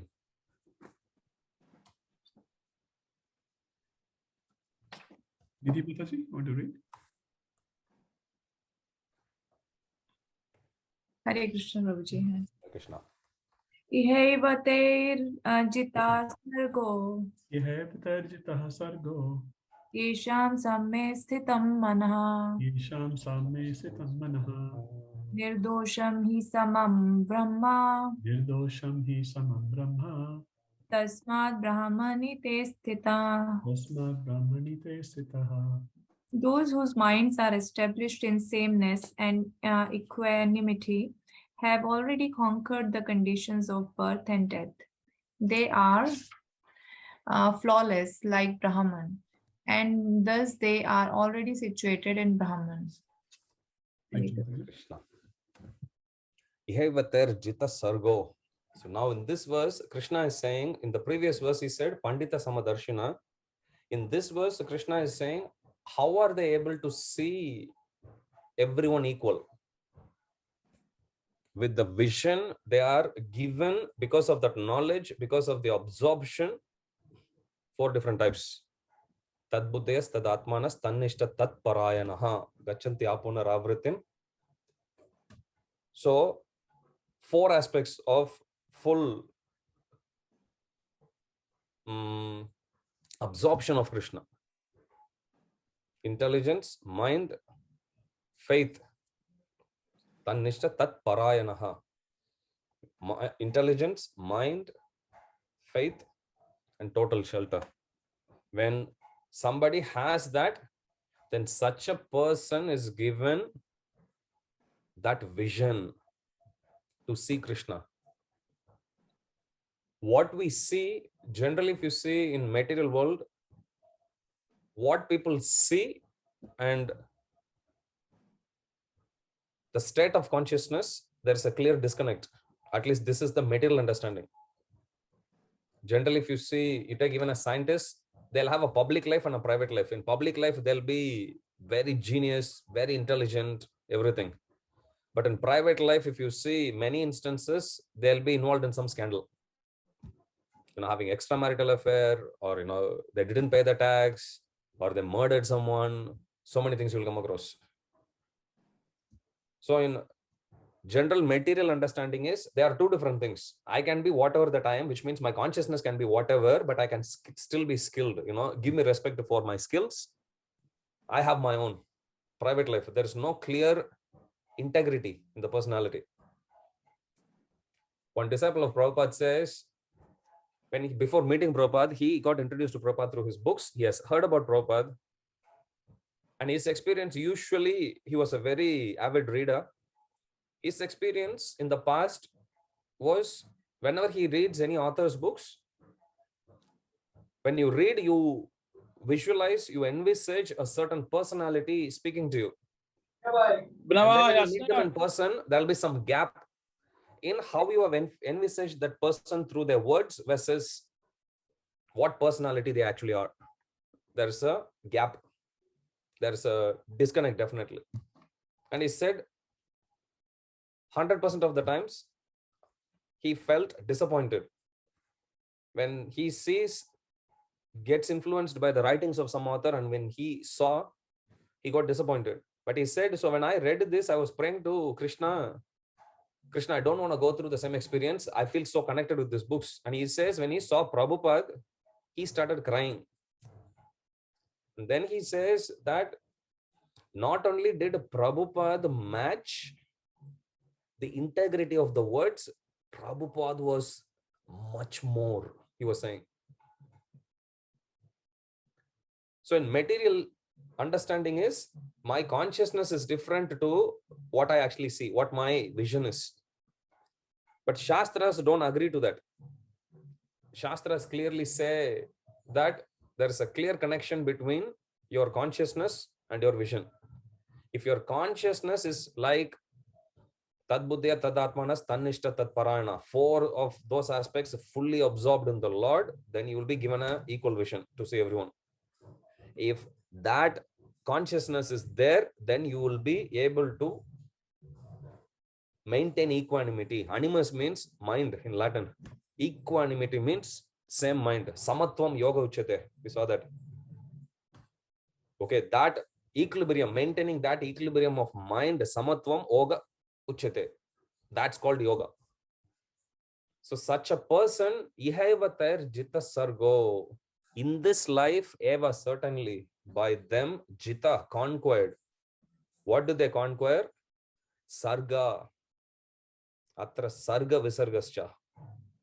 Sarga generally is used in the context of creation. Here it refers to birth and death. Yesham samye stitam manaha.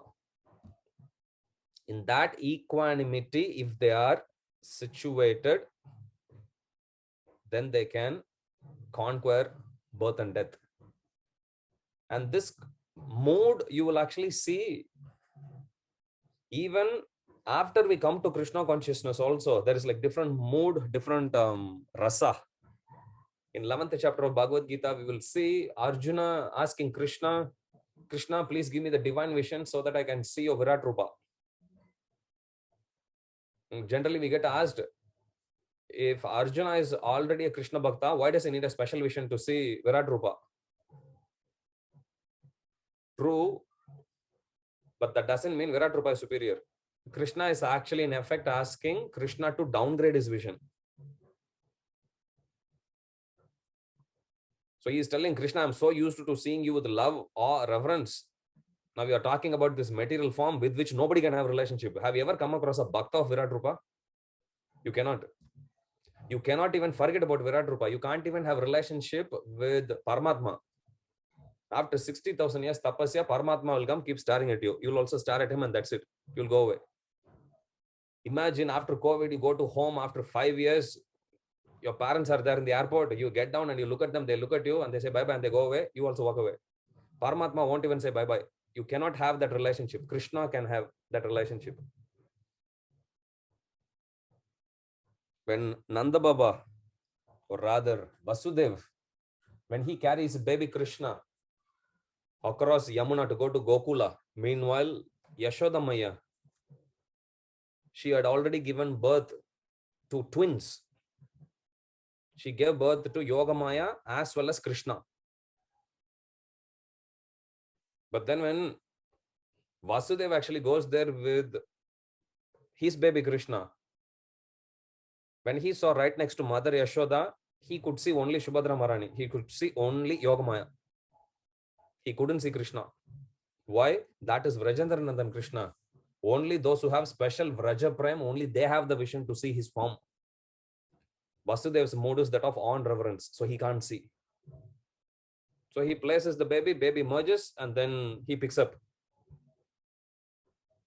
So even inside Krishna consciousness, if you go deeper, based on one's bhava, one's swarupa, even that vision changes. You know, there are different levels there. What to speak of, you know, here we are talking about just controlling one's material senses and seeing equanimity or seeing everyone with equal vision, everyone with material body. So it's not considered to be such a great, complicated topic to understand. It's very easy to understand. Prabhupada actually once narrates a story of a lady who heard that her son met with an accident, an old lady, and she was running. And as she was running, she crossed Akbar's tent when he was on an outing. And Akbar was actually doing namas. She was running and she tripped, hitting him. And she fell. Akbar got disturbed. Akbar gets very upset and then he tells her, don't you know, I'm Shahin Shah, Akbar. Then she says, yes, I know. I was doing my worship. Didn't you see me? She says, no. Then he says, that's slacking from your side, so I punish you. Then she laughs and he tells him, look, I heard that my son met with an accident. I was totally worried about what had happened to him, so I was running. I was so absorbed that I didn't even see the Mughal emperor, which is you. If this is my consciousness just for my material child and you are here worshipping Allah, how much more conscious you should be. Akbar hears that and he thinks, yeah, you got a point. And he releases. So that absorption, so consciousness affects what we see. Very important. Many times if you see misunderstandings between devotees, it happens because everyone focuses just on one side. We'll read that more in the next chapter, in 6th chapter, which discusses about nature of the mind. Mind will always tell us only one version of reality. It will only tell us only one perspective. And it may be correct, but there are other perspectives that are also correct. But mind will tell us what you see alone is what there is. That's the problem. That's why Brahmana, Udara means magnanimous. Brahmana means broad-minded. So we have to be very careful to understand this connection. Consciousness affects our vision. If our consciousness is fully absorbed with Krishna, 4 aspects, then we'll be able to see Paramatma inside everyone. Then Samatvam Yoga Uchyate. Our mind will be equanimous. It will have that equal vision. Otherwise, it's very easy to get affected ourselves. Nirdosham hi samam brahma. Dosham means flaw. Nirdosham means flawless. Usually, we call Krishna as Achyuta. Pure devotees also, we are called Achyutatmana. Those who are fully absorbed in Achyuta. It's given in Bhagavatam. So even though Krishna is Achyuta, pure devotees also, they also don't do any mistakes. In fact, that's how we see Nitya Siddha and Nitya Baddha. Siddha means perfect. They are eternally perfect. Even what Jai Vijay did, we don't see that as a flaw. They simply were overhearing Vishnu's desire that he wants to fight, and they were resolving amongst themselves, hey, we need to do something to give pleasure to the Lord. So if you read the series of those purports carefully, Prabhupada will never let Jai Vijay down. But actually Prabhupada would say 4 Kumaras, they might have transgressed. Prabhupada writes like that. In fact, that's what Kumaras themselves think. When after hearing Vishnu's words, when they actually walk away, they think, I think we did something wrong. Otherwise, how could we come till border of Vaikuntha and not enter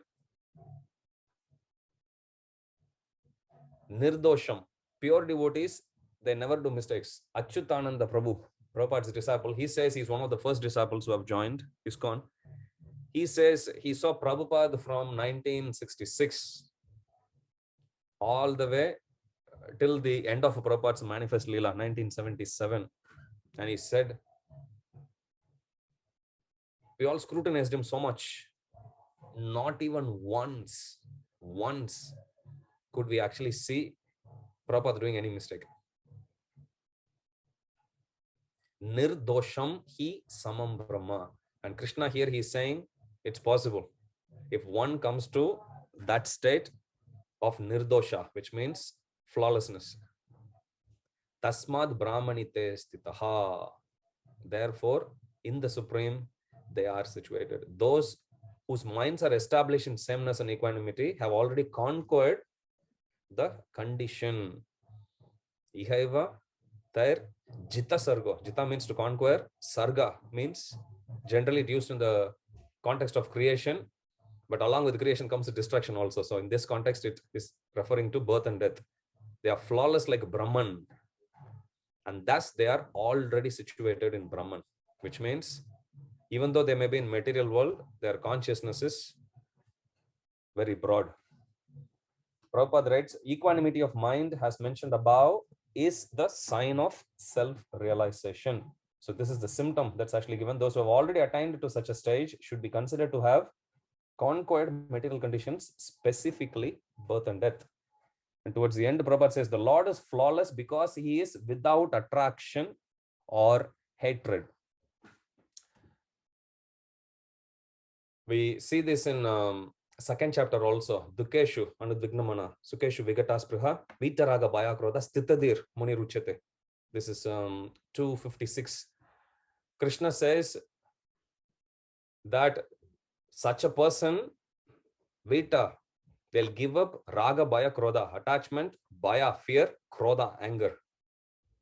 So here Prabhupada is saying the Lord is flawless because he is without attraction or hatred. Pure devotees are also Veta, raga, bhaya, krodha. They also don't have attachment, bhaya, fear, krodha, anger. They also don't have attachment or hatred. Similarly, when a living entity is without attraction or hatred, he also becomes flawless and eligible to enter into the spiritual sky. Such persons are to be considered already liberated, and their symptoms are described below. So the series of next series of verses you will see, Krishna will start to give next series of verses in the same section, actually 20 to 26. You will see Krishna giving the different symptoms, and some symptoms you can almost draw a parallel in Sthita Prajna section. You know, how do they deal with ups and downs? What is their level of consciousness? And Krishna would actually then say, generally these symptoms, you know, they don't rejoice, they are not happy, they don't get elated, they don't get sad. If you read the thing, whether something is pleasant or they don't lament upon returning something unpleasant, they are self-intelligent. If you read all those symptoms, the next verse, you look at it and you think, man, this guy looks like a stone. How can they not react? But then Krishna will proceed to explain this is just external. The reason why external symptom is like this is they actually experience the joy inside. So that's the difference between a stone and a devotee who Krishna is talking about here. So then we'll understand that there is a basis why they act that way. Why? Because they are so happy, fully focused on Paramatma, and they rejoice that nothing outside actually bothers them. We see in the pastime of Daksha Yajna, Shiva is like that. You'll come across many instances like that where pure devotees, they acted in such a way that it bewildered people around. I'll stop there. It's 6:10. Any questions, comments? Sorry, I covered only 4 verses. Prabhu, can I ask a question, please? Yes, Mataji. Easy one, please, if I can add. I think it's a silly one.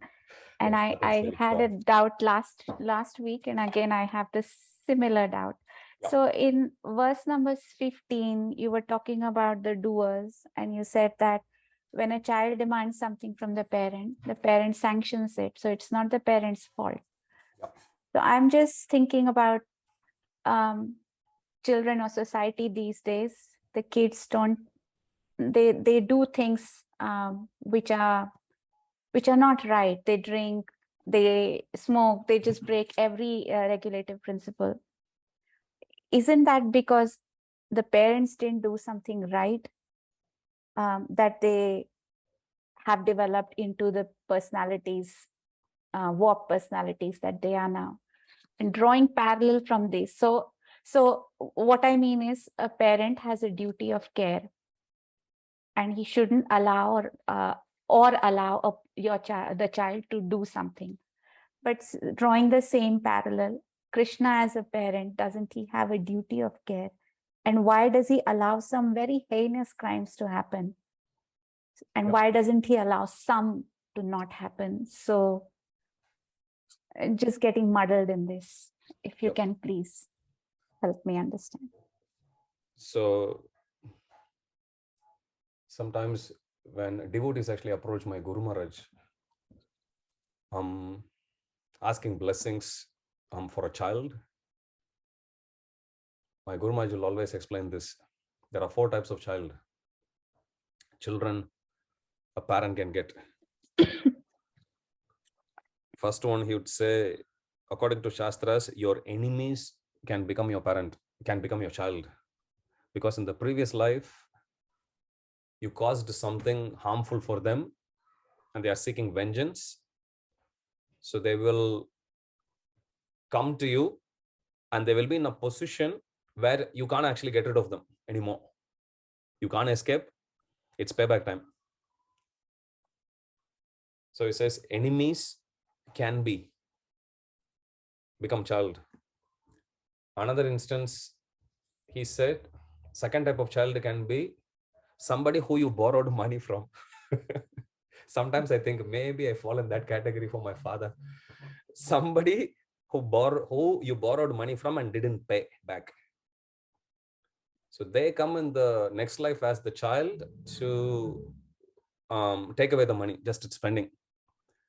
Prabhupada in one class is saying, Supreme Lord doesn't like to act father. Because if you're father, there's so much difficulty, give me this, give me that, give me this. Everyone will be asking. So Krishna is like, no, I reject that position. I become child. So Krishna becomes child because he wants to just enjoy. So that's the second type of kid. Somebody who we borrowed money from, we are indebted to, and they come to reclaim back. Third type of child, he said, they are like Atmaramas. Atmaramas means they usually don't emote quite well, but they are happy just doing their own things. They won't cause any trouble to you, but at the same time, you can't expect any emotional support from them. A mother may say, oh, beta, I have a headache, and he'll be too busy watching or, studying even, but not even able to respond, something in a more human way.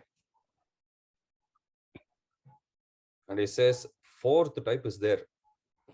And that he says, they are called Suputra or Suputri. They are the best. He would explain this and he would say, okay, I'll pray to Radha Madhav that you get a Suputra or Suputri, like that he would say. So, coming back to your question, if the child is a Suputra or a Suputri, and if the parent taught them Krishna consciousness or failed to teach Krishna consciousness, then yes, we can blame the parent. Yes, you have failed. But if the parent, despite their best efforts, if they are blessed with the one child of the first three categories, and despite the parents' best efforts, Anga, that's what he goes through. In Bhagavatam itself is there. Such a pure devotee, he gets Vana. But then he says, like, fine, what to do? Krishna wants me to take a voluntary retirement. That's what he does. He just quits, leaves to the forest because he doesn't see no point in sitting and trying to teach him. So it depends. We can't say it in black and white, but our duty, I really like this question that's asked to Mahavishnu Goswami Maharaj, Nasik, Viraj Krishna Prabhu's spiritual master. Somebody asked him, how much should we push in a certain activity we do? How much should we push ourselves to get a desired result? And at what point should we let go? Good question. Maharaj said, when you do work, you work like an atheist, because atheist thinks they control the results. So when you do the work, you work like an atheist, meaning you put 100% of your effort, thinking the result is actually dependent on you. But once you finish working, he says, now you sit back and relax, understand whatever Krishna gives, it's for your good, and just accept whatever result Krishna gives. He says, that's how you can actually have a balance. Otherwise, it's very easy for us to get distracted that, no matter how much effort I put, I'm not going to get the result. Anyway, Krishna is the one who's going to give me the result. Why bother working? One can go to the other extreme. Or one can become an atheist thinking, I control everything. And they become totally materialistic. Both are bad. So he says we need to maintain that balance. We need to leave no stones unturned when it comes to working for Krishna, but then fully conscious that despite my best efforts, one can get totally undesired outcome, because this is pleasure. If this is by Krishna, and whatever Krishna gives, it's just for my own good.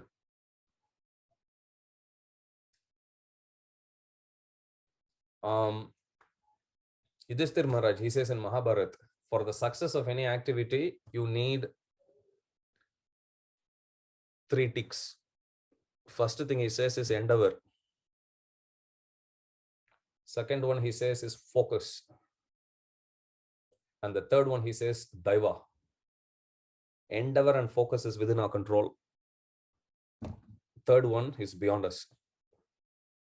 So till what point we can actually blame the parent for such a situation? As long as they fail to even give basic Krishna consciousness to people, yes, they have to take the blame.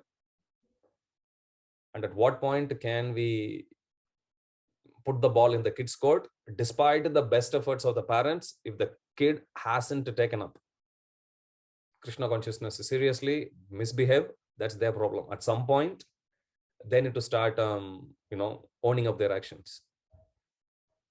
Krishna's position is, he is extremely magnanimous. When you go to 12th chapter, you will actually see how merciful Krishna is. Verse 8 to 12, if you see, Krishna speaks about different levels, how one can practice bhakti. 8 different levels Krishna speaks.